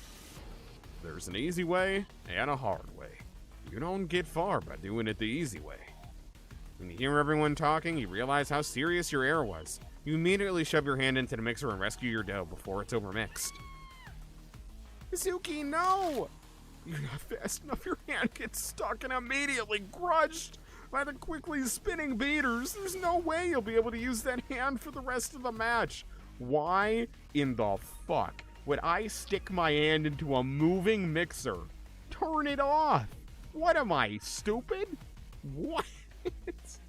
Colonel Sanders shakes his head in shame. I earned that shame. I earned that shame. God damn. Chat auto-typed this for me. I'm just gonna... Choo-choo. We're just gonna leave that. Popping that in there.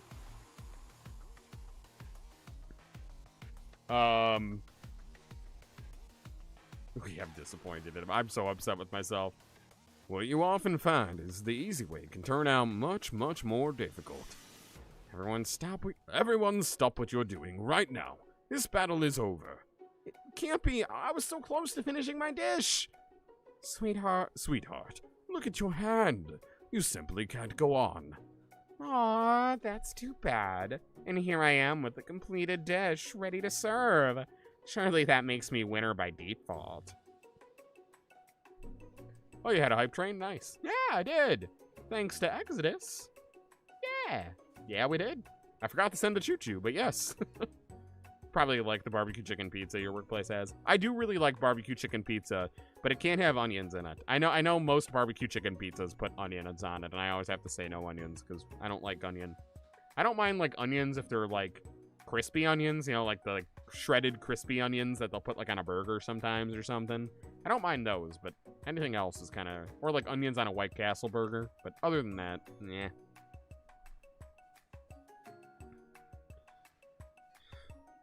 No, it wouldn't be fair to compare the two, on account of Izuki's injury.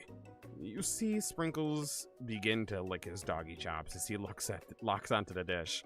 But I suppose you should at least tell us what you prepared.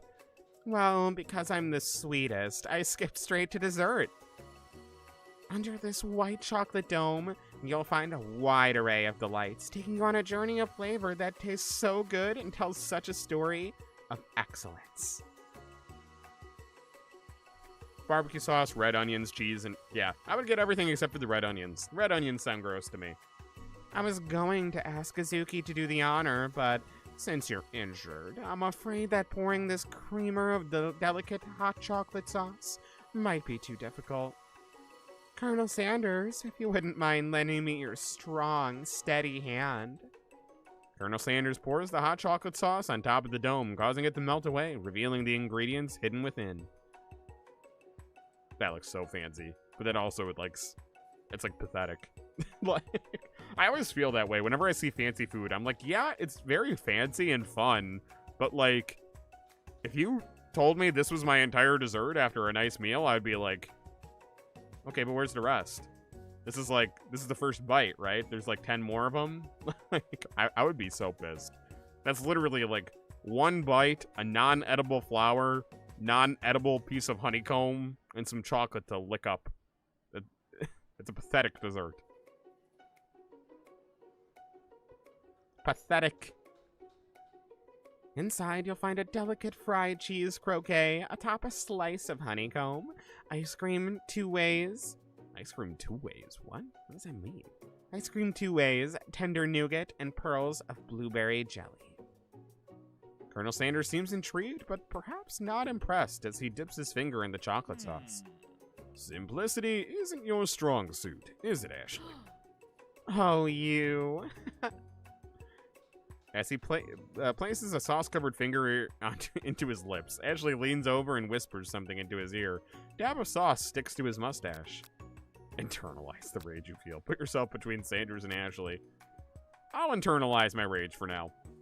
Your rage burns so intensely within your eyes that they burst into flames. The flames cause your eyebrows to catch fire and turn to ash, and they fall off your face, which means people will have a hard time understanding your emotions for the rest of the semester, perhaps forever. Embarrassed and ashamed by your poor performance, not to mention your crispy fried eyebrows, you run to the quad to be alone. God damn it. I would have gotten in between them, but I felt like that would have been more embarrassing. Damn it. Beautiful weather feels like an insult. Inside of you, a storm rages. It's got a wild thing happen? What happened? Seen videos of fancy restaurants with desserts exactly like that. Yeah, I've had some of the fancy desserts before. They're always a letdown. They're just not enough. That's not enough food to be impressive. You had a random ping in Lula's server. Huh. Interesting. Asked if you were still a wrestling fan? Oh shit, are you getting some free wrestling stuff? It's Colonel Sanders. He's probably here to tell you that he and Ashley are in love and have decided to get married. And he won't even ask you to cater his wedding because you're a terrible chef and an awful person. You try and hide from him, but he approaches you directly. I know you're hurting right now. Not just from the devastating loss, but from that run-in with the mixer and the small fire. We should get that checked out. I'm fine. Can't you just leave me alone? I'm a loser. I'm not fit to fill your fryer. I'll never be a master chef. He said they saw you mentioned in a... What? They saw you mentioned in a video 7 years ago? Did you know you were mentioned in a video 7 years ago? God damn. Wow. That is wild. Damn. That's crazy that they'd remember that. Failure is a part of life. Not just for you, but for all of us. Do you think I've never failed at anything before? That's exactly what I think. Well then, think again. I wasn't always the man you see before you. Enrolled in culinary school, incredibly handsome, successful, motivated. Well, handsome, sure. I was born that way. But I've walked other paths and arrived at dead ends. I was passionate about life, but I failed as an obstetrician. I was passionate about justice, but I failed as a lawyer. I was passionate about livestock, but I even failed as a mule handler. That one was especially humiliating. Mules can be so cruel. I didn't know. I really didn't. I didn't know that Colonel Sanders did all that shit. I assume that's true, otherwise they wouldn't put it in here. Wild, some random person in the server watched a video and recognized your name. Yeah, that actually is crazy, to be honest. That, like, they would actually just put all that shit together randomly. Like, it would make a little bit more sense if someone like me recognized it, because I'm, like, we have active, regular contact here in chat and on Discord and stuff, but it's weird that just some random person was like, wait a minute? It wasn't Lula's server, it was your server. Oh, it was your server. Oh. Well, still weird. People see my delicate ribbon tie and my well-kept beard and assume that I've got it all together, which is true now, but it hasn't always been. Sounds like this guy could really use a hug. I'll give it to him. Let me hug him. I resolved then that I was going to amount to something. No amount of hours, labors, or money would deter me from giving the best I had to give. As Colonel Sanders changes focus, you can see something ignite inside of him. A burning passion. One has to remember that every failure can be a stepping stone to something better. My new dream is pure. It's honest. It's something that a humble man in a crisp white suit can be proud of. Something that a gnome can be proud of. What's your favorite way to have eggs? Yours is over easy. Probably. Did it? Did it die for everyone else? Twitch, YouTube, TikTok? Are we good, or is it just for Raven? Do I need to go check things?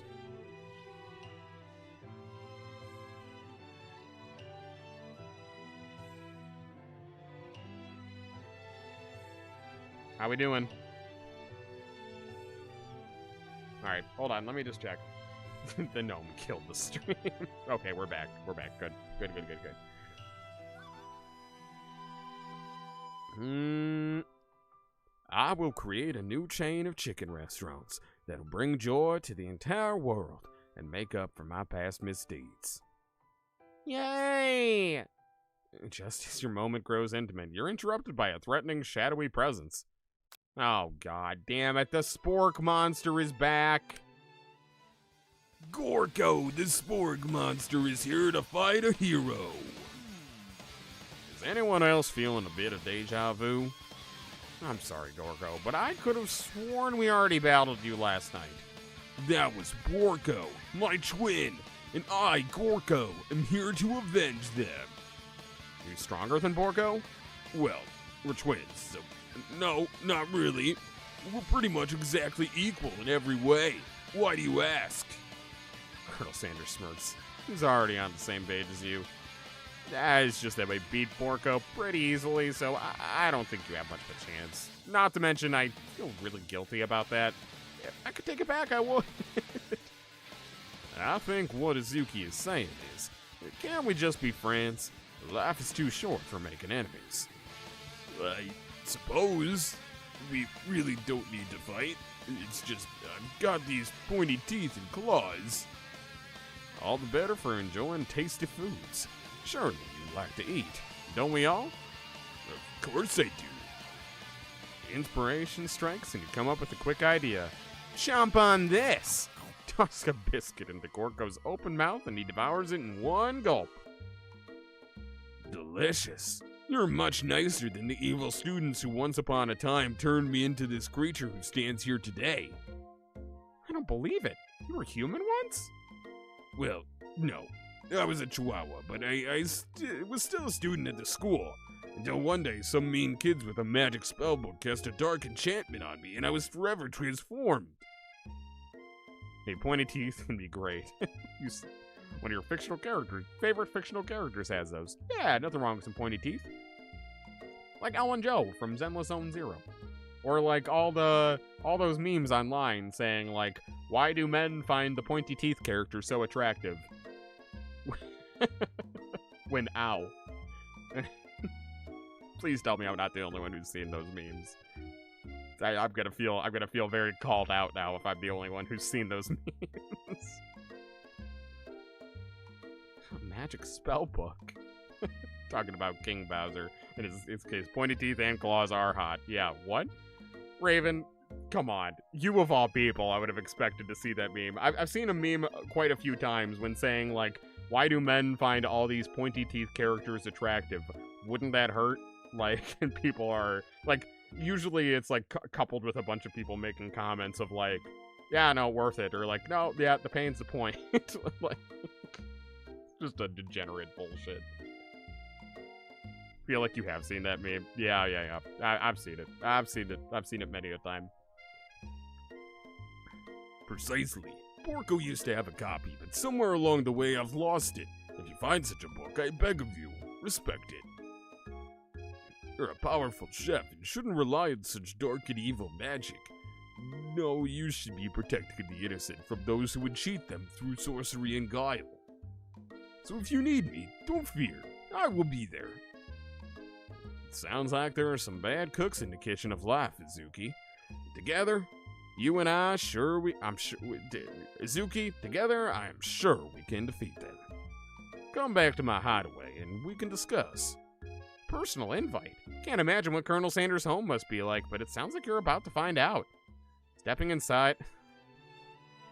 He was born bald. He was born bald and with a goatee. When did he ride a camel?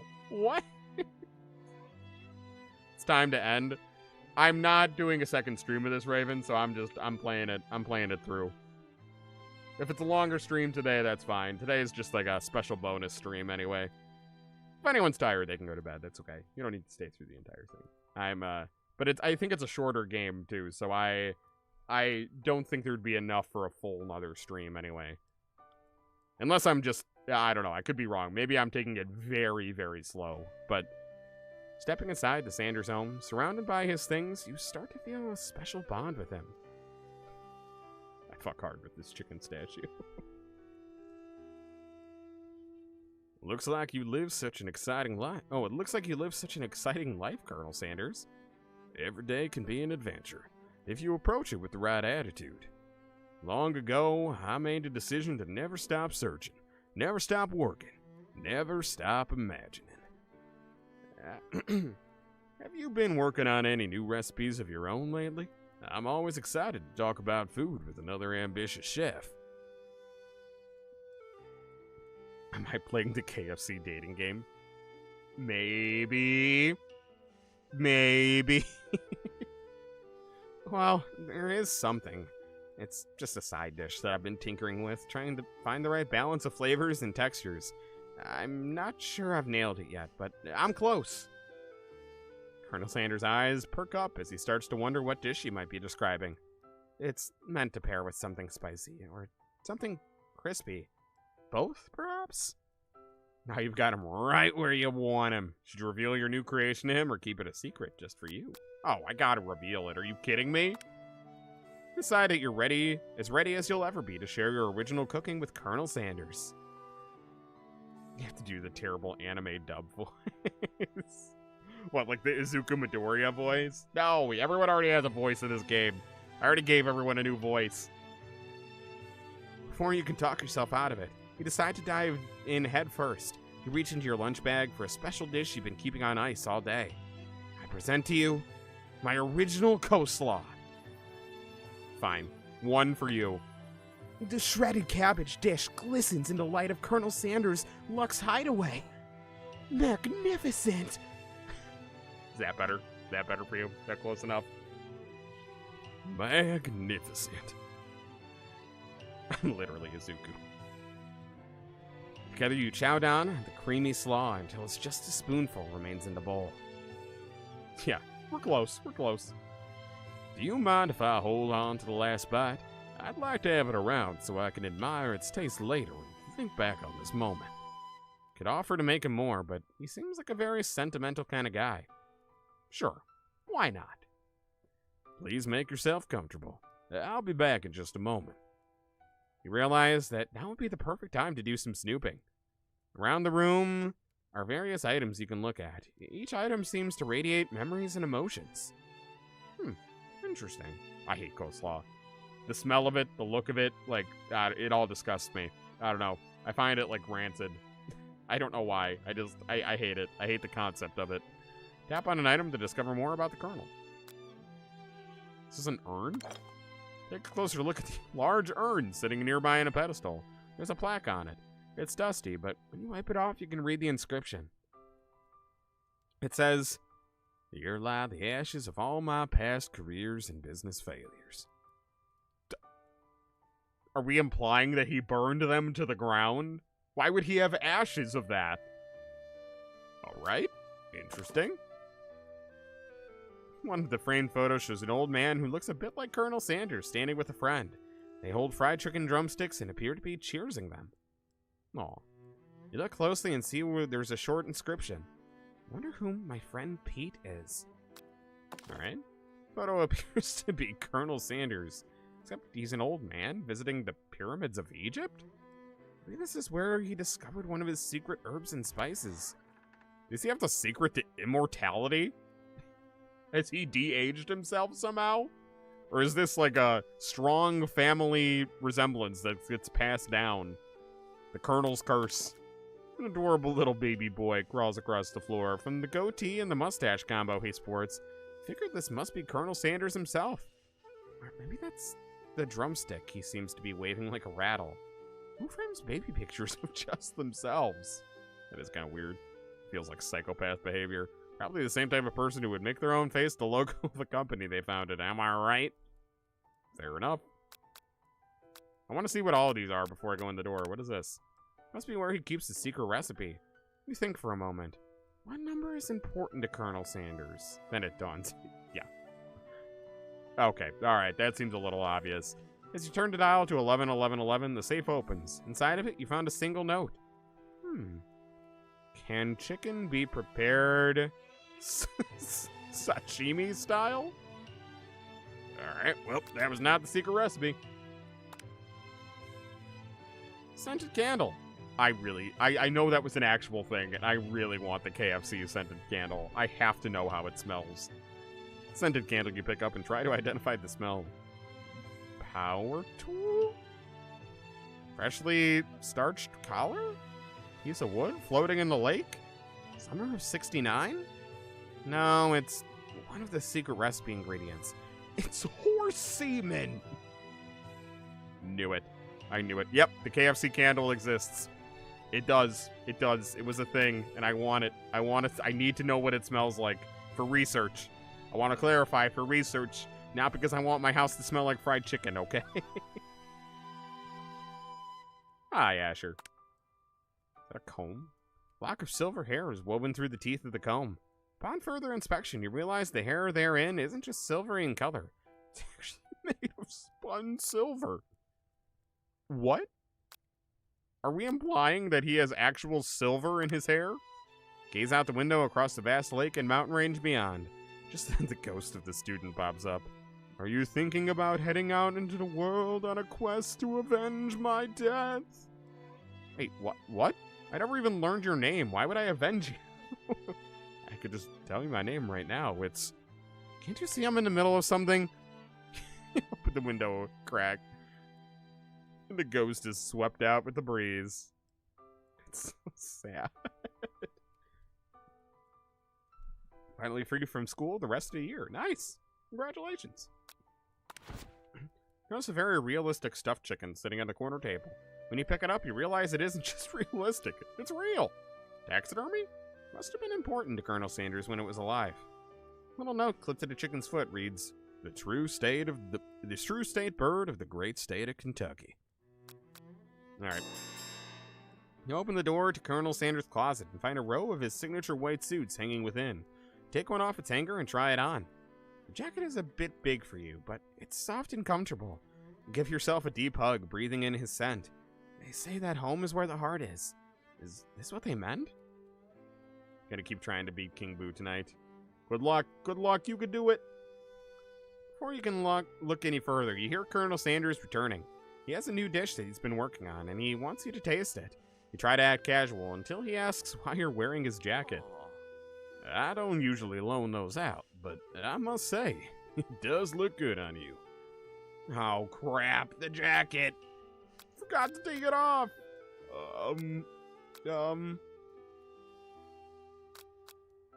This is my moment. I'm making a big move. Whoa. This isn't that kind of game. Not that we blame you for trying. Oh, come on. Cowards. Give me the steamy sex scene. Oh my god, it goes all the way here. That's absolute ass. Are you kidding me? That's so much dialogue. Why? Why would it not at least take me to his house? Alright, I'll tell him I'm cold, I guess. That's such bullshit. Alright, coleslaw. Blah blah blah. No, I didn't want that. Alright, I'm just gonna look at stuff until that closet door opens. There we go. I'm cold. I'm so sorry. I didn't mean to intrude. I just got a little cold and thought this might warm me up. Colonel Sanders smiles and scoots close to the fireplace. It's warm by the fire. Why don't you come a little closer? Suddenly, everything feels like it's moving too fast. Final exams are tomorrow. You should be thinking about what you're going to cook. I should be home studying. Overwhelmed, you take off the jacket and run for the door. But the thought of leaving the Colonel in the midst of such an emotional breakthrough gives you pause. You stop yourself. Colonel? Yes, Izuki? Oh, he's tearing up! He's tearing up! I honestly think this may be the beginning of something wonderful. I think you're right. We should take things slow. Aw, you talk late into the night and drift off into a slumber. I slept over. Dream sequence. Zzz.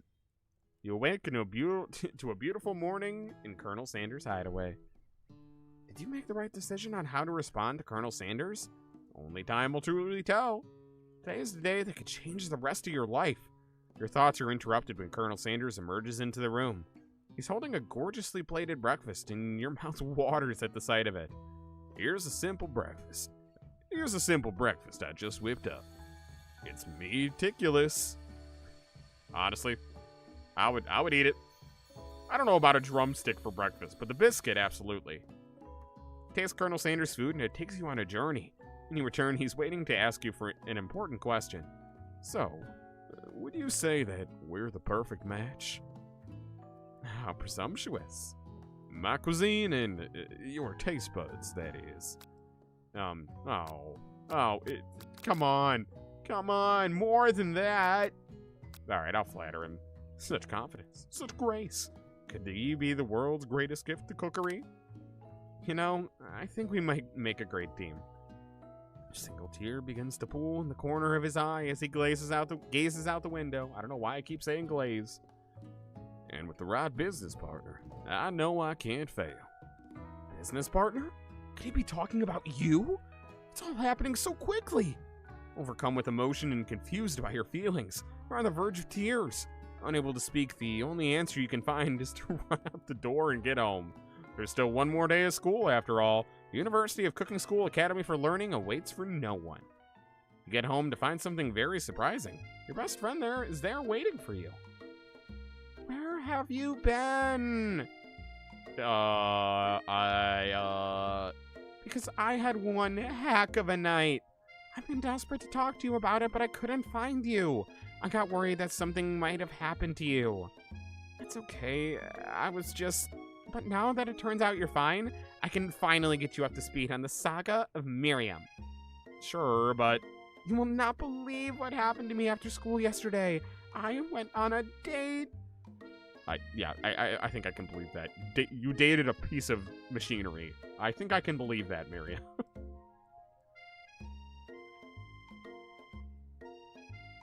You have to get through 2 phases quick, but you keep dying at the third. God, those third ones will always get you.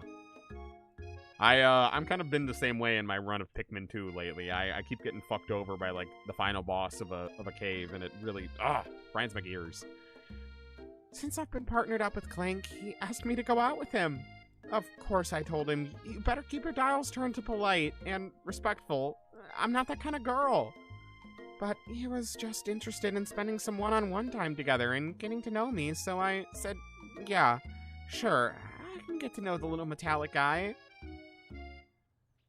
Yeah, business partner or regular partner?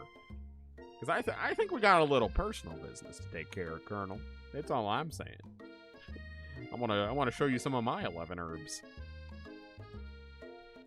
So, long story short, he took me skydiving with his friends. But things quickly spiraled out of control. You just casually went skydiving, Miriam? What the fuck? Yeah, did she just say skydiving as if that's a typical first date to go on with a talking pressure cooker? And now I'm not really sure where we stand. You don't give Miriam time to tell her whole story. However, bottling up the details of your own night is just too much to bear. And I went on a date too. Back to Colonel Sanders' house, where I spent the night with him. You what? Nothing happened, but the emotional connection? Wowzers. Miriam offers to support you no matter what you do. Together with your bestie, you feel like you can do anything. When you arrive at school, you encounter your rivals in the quad. You can tell from a distance they're picking on Pop, though he himself might not quite grasp that fact. Because, you know, he's Pop. What's a swirly? Sounds delicious. Oh yeah, it's great. I'll order you one right away.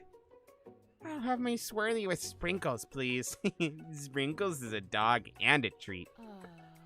You can get your swirly dipped, too. Why don't you pick on someone your own size? Because I'm literally the biggest person at this school? There There is that horse that Colonel Sanders rides to school, but who would dare pick on such a gentle, beautiful creature? Oh, like he should pick on the horse. I get it. That went over my head. You've got some nerve, Izuki, suggesting I pick on a defenseless horse. Now you're twisting my words, and I won't have it. You clench your fist, but the injury from yesterday's mixer accident makes you wince with pain. Doesn't look like you can go on cooking like that. Might as well just give up. I'll never give up. Ever. This game is amazing. I agree. Colonel Sanders arrives just as it appears things are close to boiling over. A naturally intuitive person, he seems to sense that something's been going on. Is everyone excited for the final day of school? Izuki, how's that hand feeling? I'm sure you'll be back in fighting form by this afternoon. Aren't you concerned about my hands, Colonel? Yesterday I almost broke a nail winning so hard. Technically, I don't believe a winner was decided, but your presentation was quite impressive. What is he doing complimenting her? Cheater. How dare him? How dare? What about the flavor of my delicate, warm, gooey chocolate sauce? It was clear that you're passionate about how your food is received. Did I see the fan-made digital circus dating sim? No, I didn't. The art style is based on the anime part of that. Oh, I like that. No, I should look it up. Honestly, the anime part of that one episode was really well stylized. I liked it a lot. Is this a KFC dating sim? Sure is. You bet your sweet pippy. That's a lot of words to say it was bland. Excuse me, Izuki. I am more than capable enough to speak for myself. Maybe you could tell me more of your thoughts as we walk into class, Colonel. I'm always interested in discussing the fine art of fine foods. I'll see you inside, Izuki. Annoyed by Colonel Sanders' inability to see Ashley for who you know she really is, you walk across the quad to get some distance. In an attempt to distract yourself from how slighted you feel by that interaction with Ashley, you take out the spellbook you recovered yesterday and start flipping through the pages. Whoa, that's that book. It looks like bad news. It's just something I found lying around. It would appear to be some sort of grimoire, but I don't really believe in that kind of magic stuff. A grimoire? Like a book of spells? I don't know. Who would spend so much time decorating a magic book if it weren't really powerful? Holy fuck. It's called the Amazing Digital Dating Sim. Nice. I'll have to look into it. Yeah. Oh yeah. Holy fuck is right. I can think of one surefire way to find out. You open to a page covered with arcane warnings. Cast only in case of extreme emergency. It says around the edges of the pages. I could use the spell here that says it'll erase anyone I choose from all of my memories. If I scrub out Colonel Sanders, it would probably help me focus better on the upcoming final exam. That is way drastic. Couldn't you do something else? Like anything else? Not rooted in dark magic? Maybe tie a string around your finger? Yeah, why? I'm not resorting to dark magic here, okay? That seems a little extreme. Okay, fine. It is dramatic, but desperate times call for desperate measures. Got a memory erasing spell sitting right in front of you, and a pretty good excuse to try it out. No, I'm not doing it. Take your friend's advice and put the book away. It's almost time for class. Sprinkles is already in the room, waiting for the students to arrive. He clears his voice and makes a quick announcement. I want you all to know I feel something of a dog moment coming on, but I assure you it's nothing to be afraid of. His cute little nose scrunches up and he begins to breathe quickly. Oh, must be hungry, reach for some old homework. Dogs can be rather unpredictable, especially Sprinkles. Yeah, I'll wait. Sprinkles stops in his tracks. He focuses on the window. The room is deadly silent. When you follow his gaze, you see a tiny orange squirrel perched on the cherry tree outside. Oh, that's what he meant by a dog moment. You thought the digital circus dating sim was taken down because Gooseworks requested for it to be? Oh, maybe it did. I don't know. I don't know anything about it. Interesting. Sprinkles turns feral and runs towards the window of the classroom. He begins barking uncontrollably at the squirrel outside. Terrence, I told you to never come back here. Terrence, I will destroy you! Terrence! Sprinkles is barking ferociously, drool flying off his face. The squirrel looks over, but he doesn't say anything back. I wonder, is that even a talking squirrel? Who named him Terrence? You'd better not show your chubby cheeks around here ever again. After Sprinkles is satisfied that his presence has been felt by not only Terrence, but any other squirrel in hearing distance, he returns to his professional tone. I apologize for the outburst.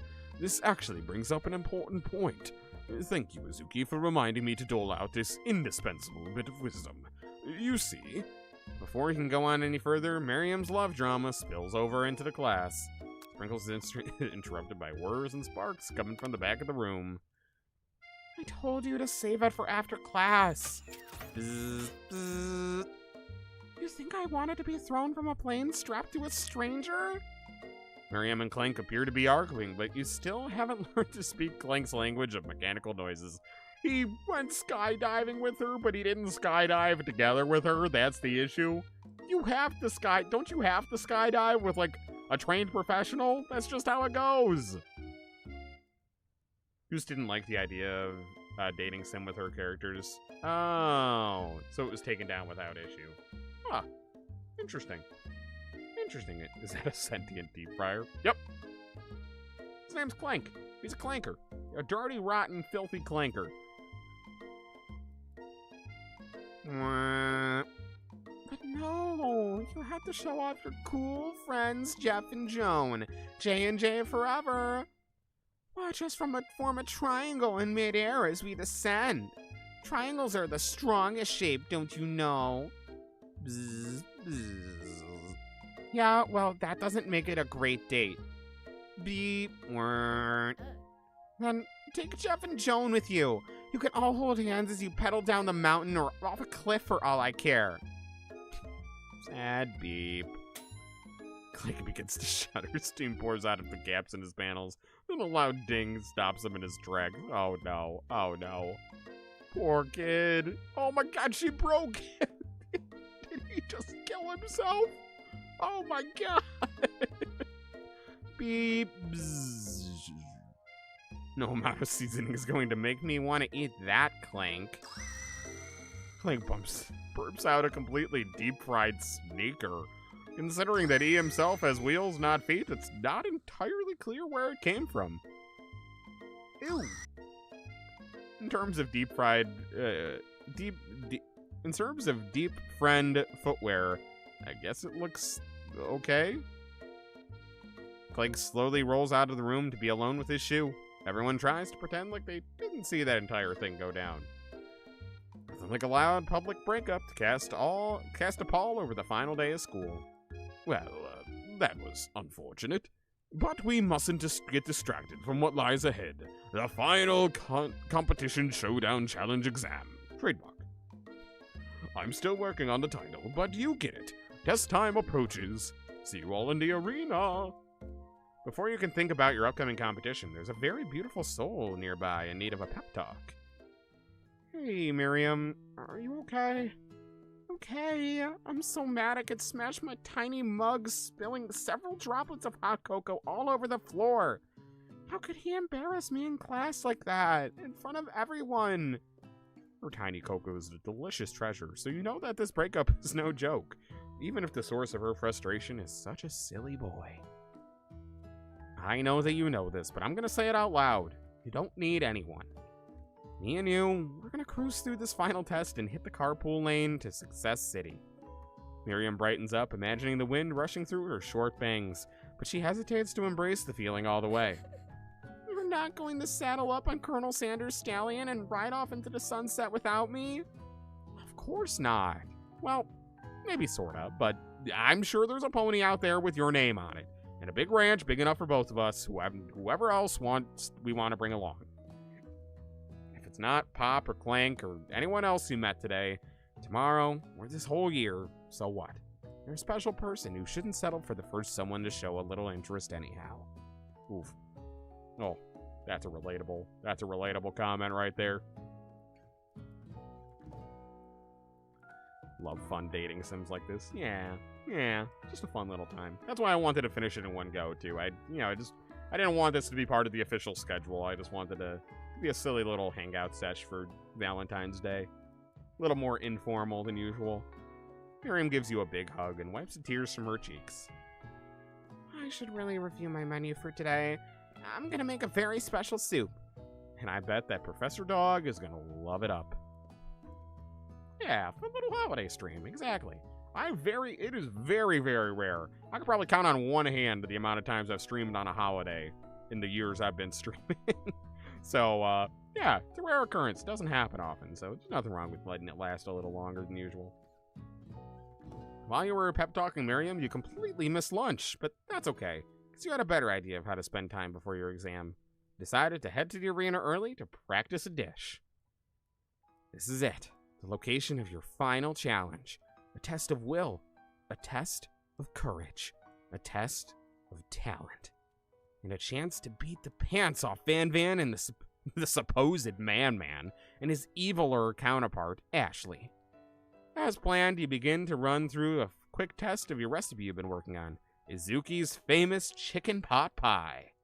After practicing for months and making this dish come second nature to you, then you're able to quickly get a fresh pot pie in the oven.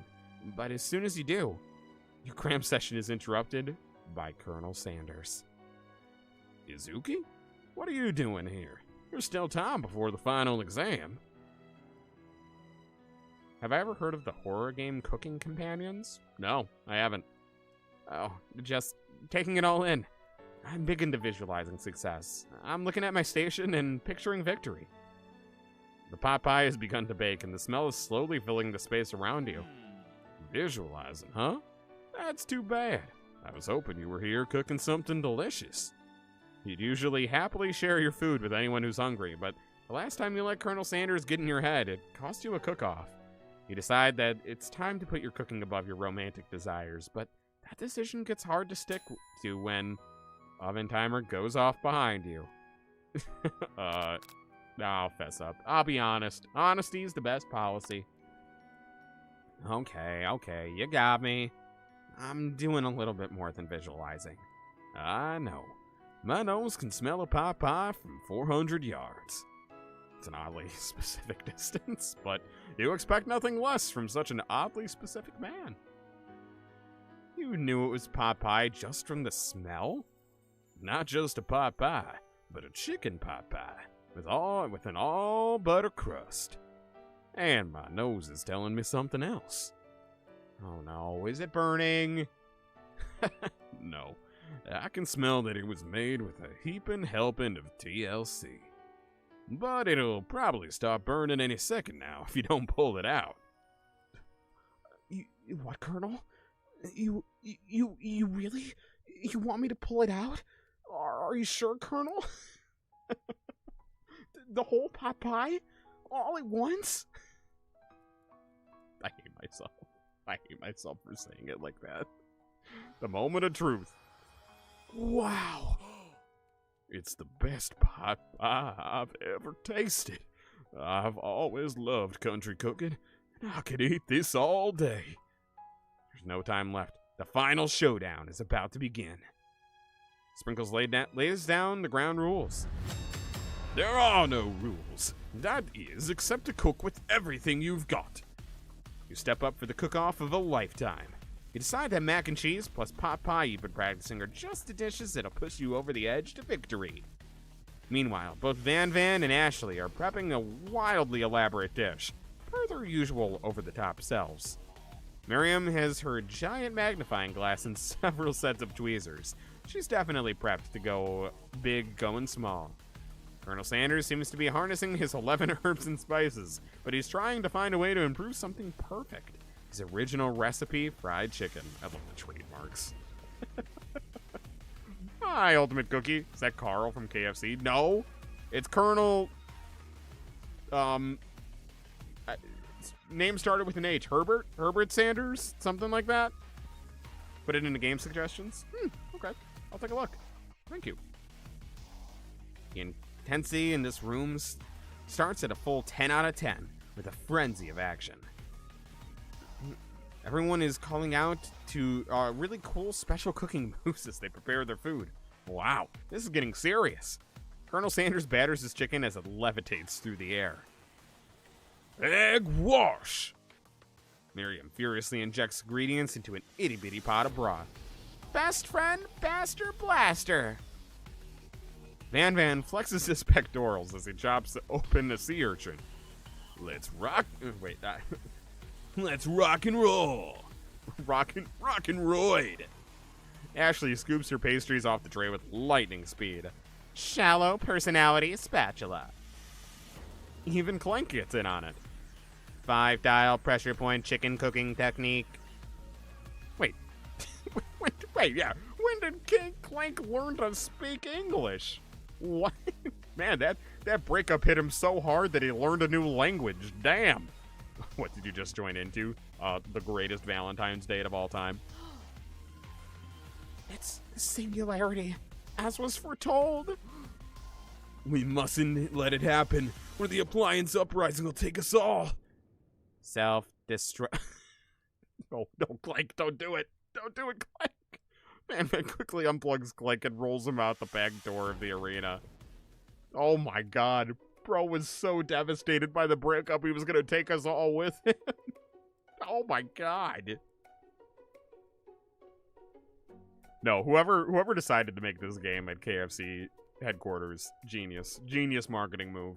It's like when they made like the KFC console. I know that never like fully materialized and ended up being like an attachment that you could add to one of your game systems. What was it, the PS5, I think, or something, where it would like keep your chicken warm or something. But like all of those ideas are brilliant to me. I think that's genius marketing. As you frantically prepare your dish, you notice Ashley has her spell book out. Is she going to use some dark magic to turn the tide? You've got a book of your own, and you're desperate not to see her win another battle. Should you take this opportunity to fight magic with magic? Even if it's almost certainly evil magic? No, I'm doing it the hard way. It's like the Colonel taught me. Gotta do it the hard way. That's the most meaningful way.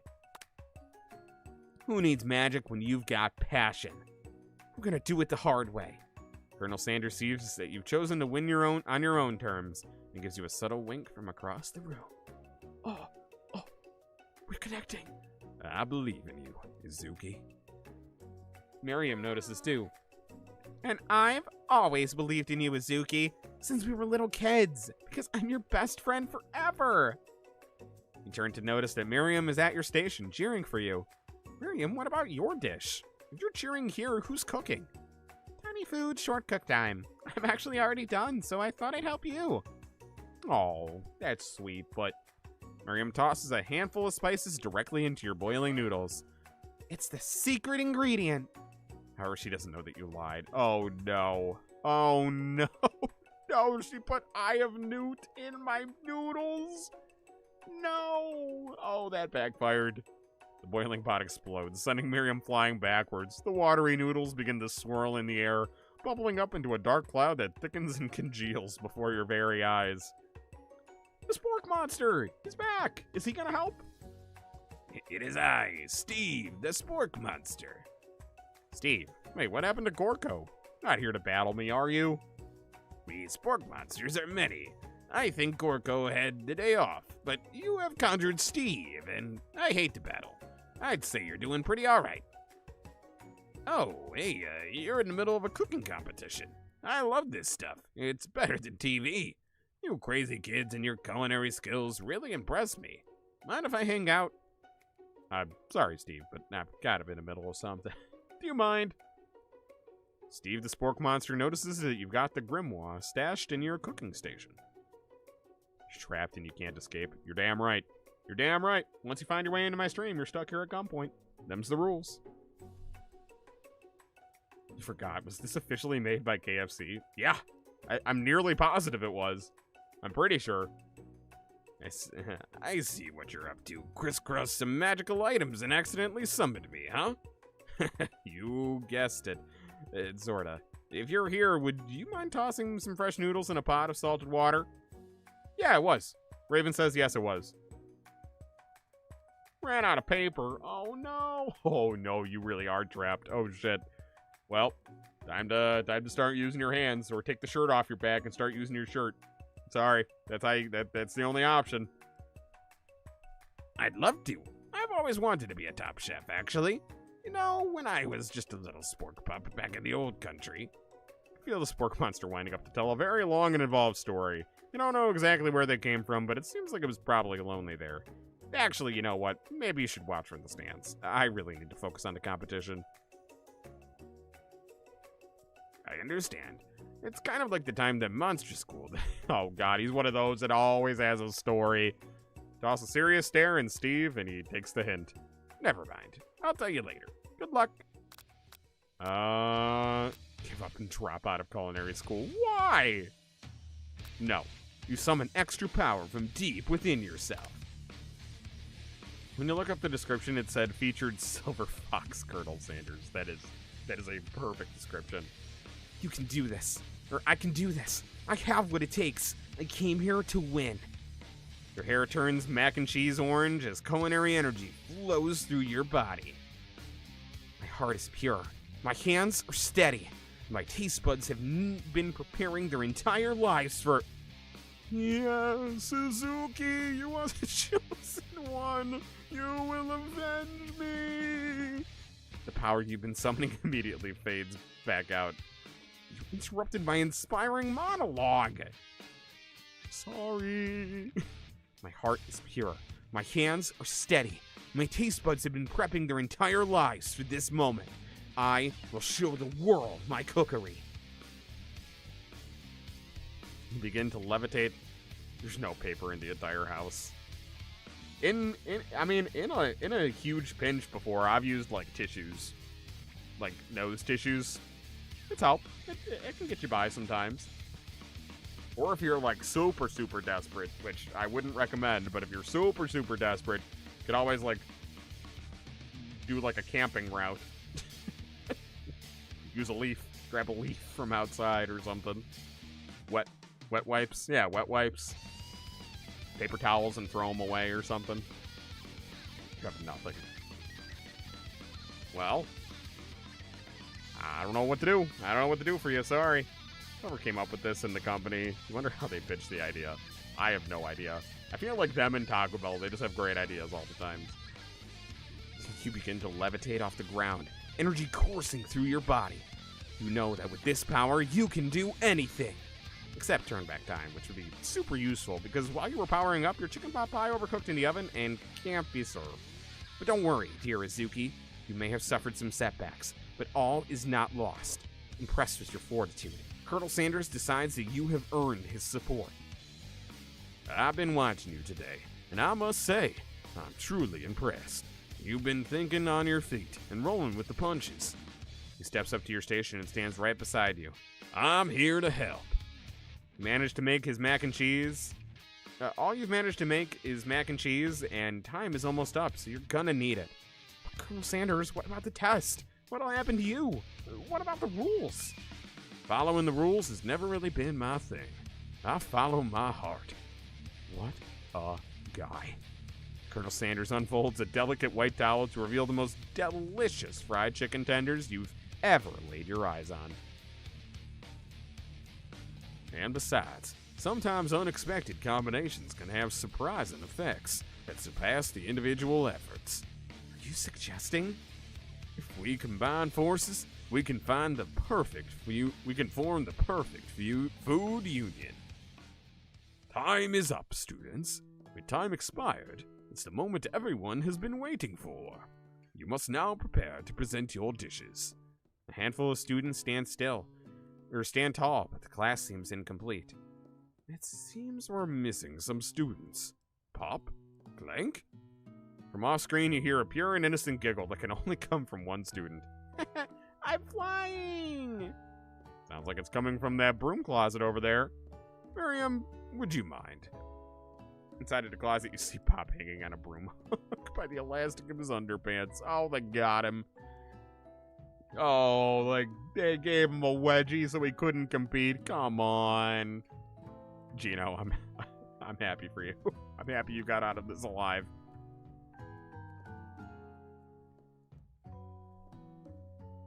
Pop, get down from there right now.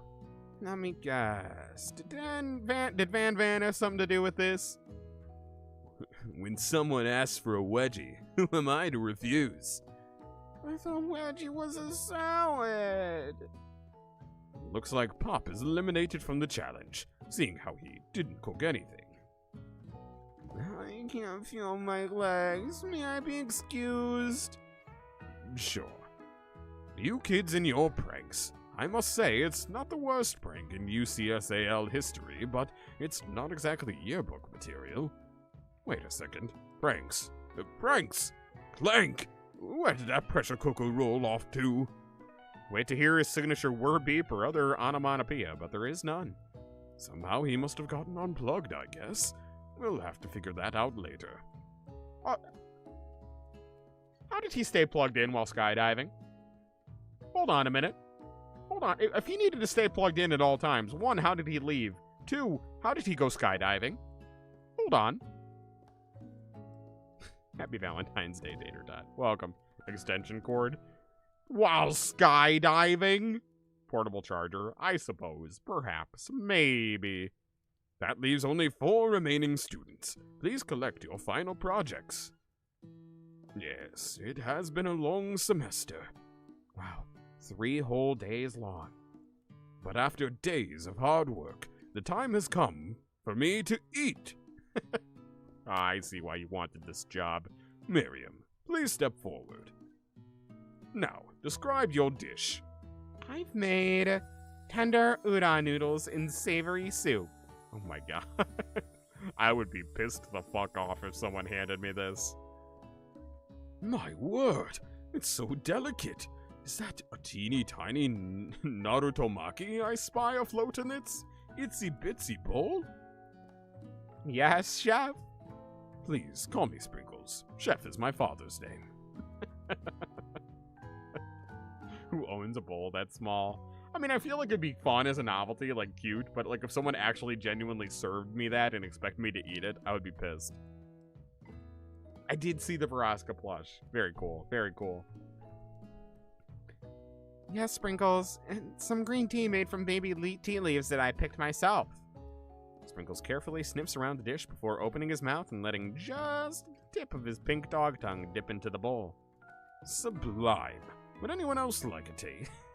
No thanks, I'll pass. Now that there's been a dog tongue in it. Oh, come on, I'm not one of those dogs who doesn't floss. Mr. Sprinkles, can I ask? Before I share this meal with you, may I ask, when was the last time you licked your butthole?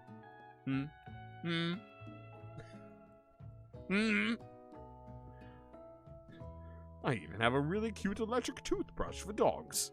No, fine, I'll enjoy it all by myself. And in a flash, the entire meal has been devoured. Not that it took much, it was less than a thimble's worth of soup. A+. Never, he can't reach. I don't buy that for a second. He could totally reach. I don't believe it. If not, he definitely licked his balls. I'm just saying it. A+.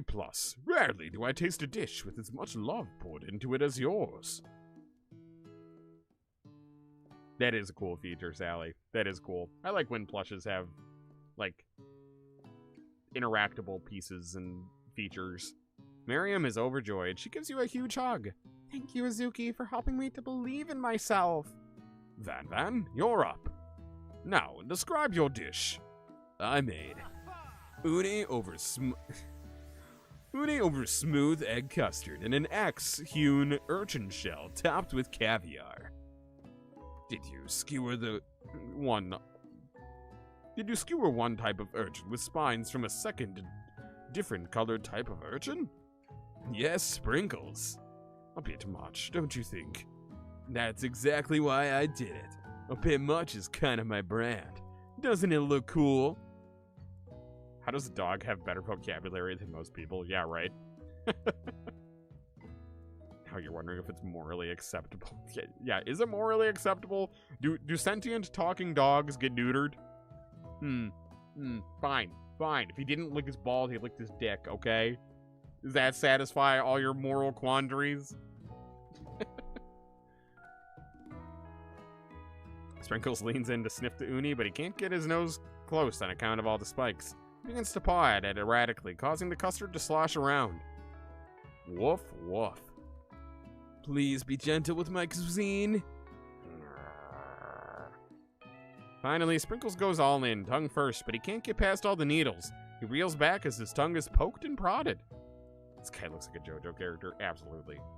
The things dating Sims make you think about. Yeah, first with dating our inanimate objects and date everything, now this. Oh, my tongue. Professor appears to be having an allergic reaction to the sting. I can't eat this. It keeps poking my tongue. Disqualified. Stunning turn of events. Who would have thought that serving food in a bowl made of needles could have made it difficult to eat? Dejected, Van does not go gentle into the night. Disqualified? For glamour? Don't discount simplicity. This isn't the last you've heard of me. Before forcing us to endure his swollen tongue for another moment, Sprinkles graciously laps up a bowl of milk. I know. Yeah, I'm a dog and I drink milk. Get over it. Sometimes it helps calm my agitated tongue. Oh, my dog used to love milk. That was like his favorite drink. That was how we would spoil him. Next student, Ashley. It's time to step up. Now, describe your dish. I made orange blossom Turkish delight in a light rosewater syrup topped with French meringue and connected by a sugar glass. Oh, go fuck yourself, Ashley. Too much. Too much for too little. If these 3 squares were so big that they filled up the entire plate and it still looked like this, then I would be like, okay, impressive, cool, delicious. 3 teeny tiny little bites, all that effort for that, not worth it. Go fuck yourself. Your dog loves milk too. Yeah, I don't know. My dog, he just really did. That actually doesn't sound too bad. Indeed, it's quite delightful. However, I'd ask you please refrain from eating it or attempting to taste it in any way. It's very fragile and meant to be a display piece. That's not how food works, Ashley. Go fuck yourself. Don't eat the food? At a cooking school? Got toast in your ears or something, Izuki? I told you, it's a display piece. Ashley, I must say it is beautiful. However, this is a cooking competition. At a cooking school. Yeah, which is why I cooked it. And I did an extremely good job cooking it too. I didn't realize that we were having an eating exam. If I wanted to be judged on eating, I'd go to the College of Eating, School for the Hungry. I suppose you could smell it if you absolutely insisted.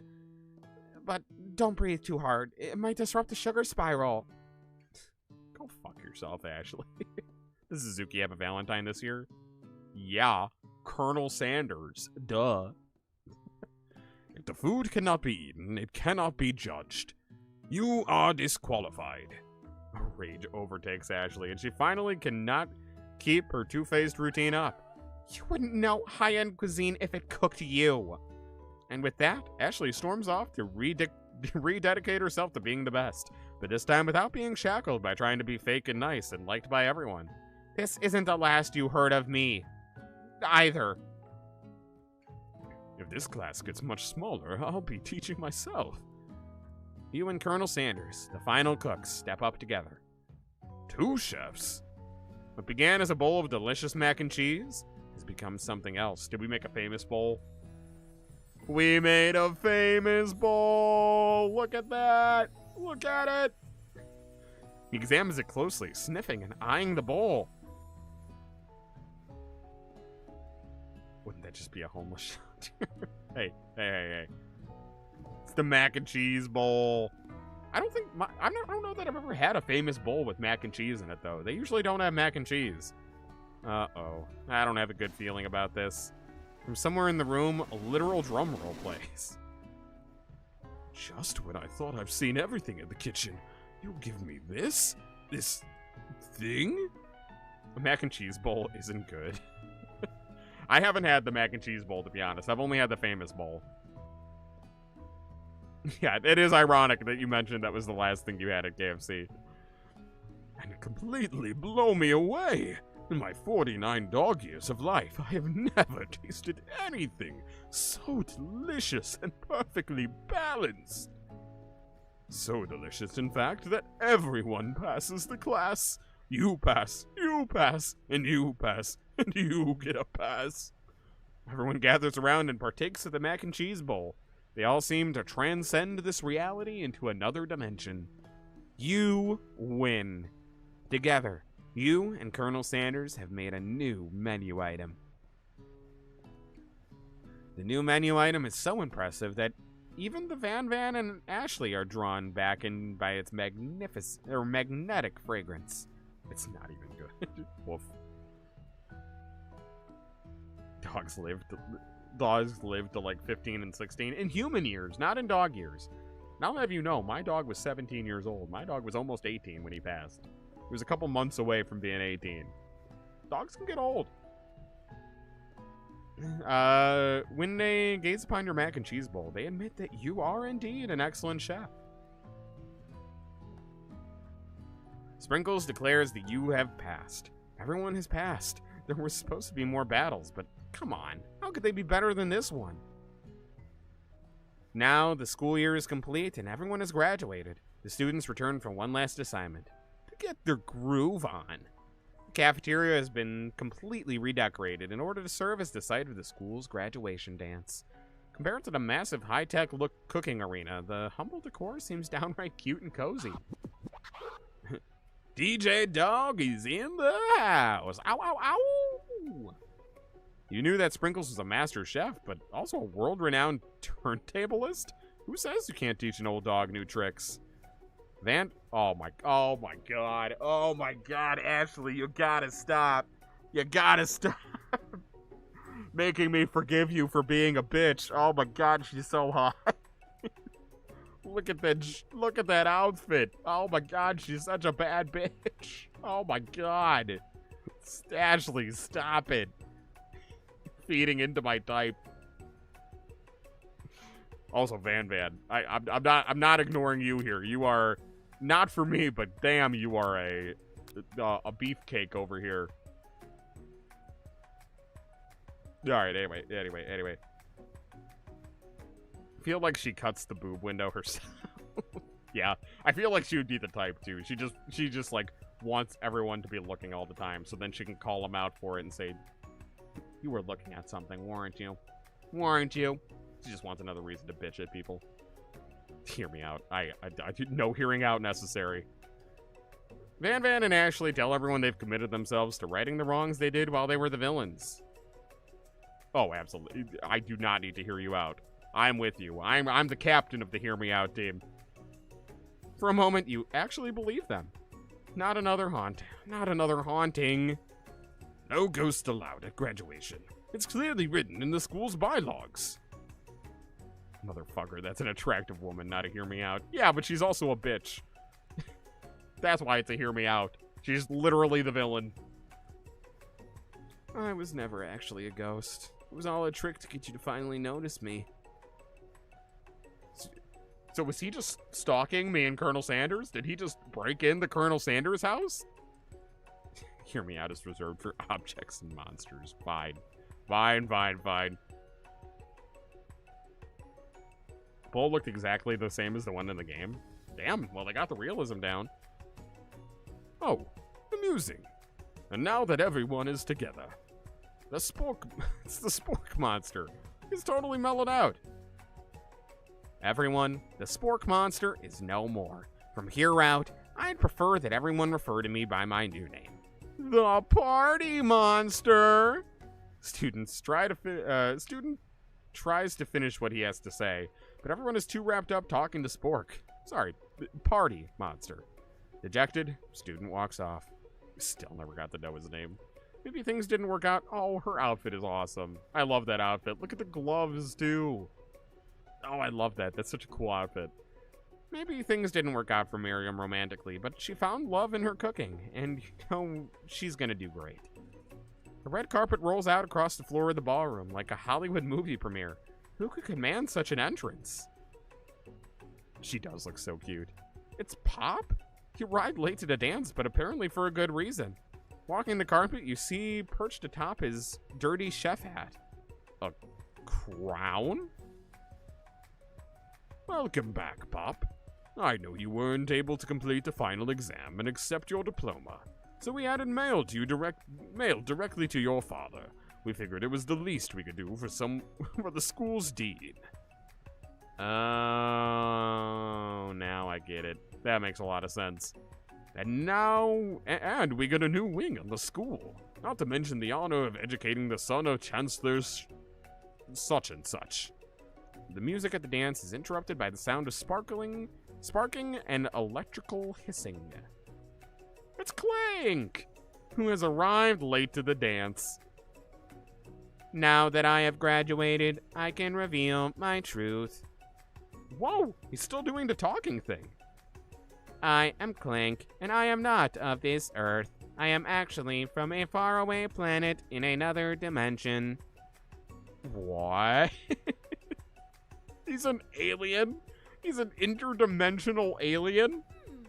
I actually feel like I knew this the whole time. Now that I have learned the ways of your kind, I must return. Miriam, will you come with me? I don't know what to say. Besides, no, obviously.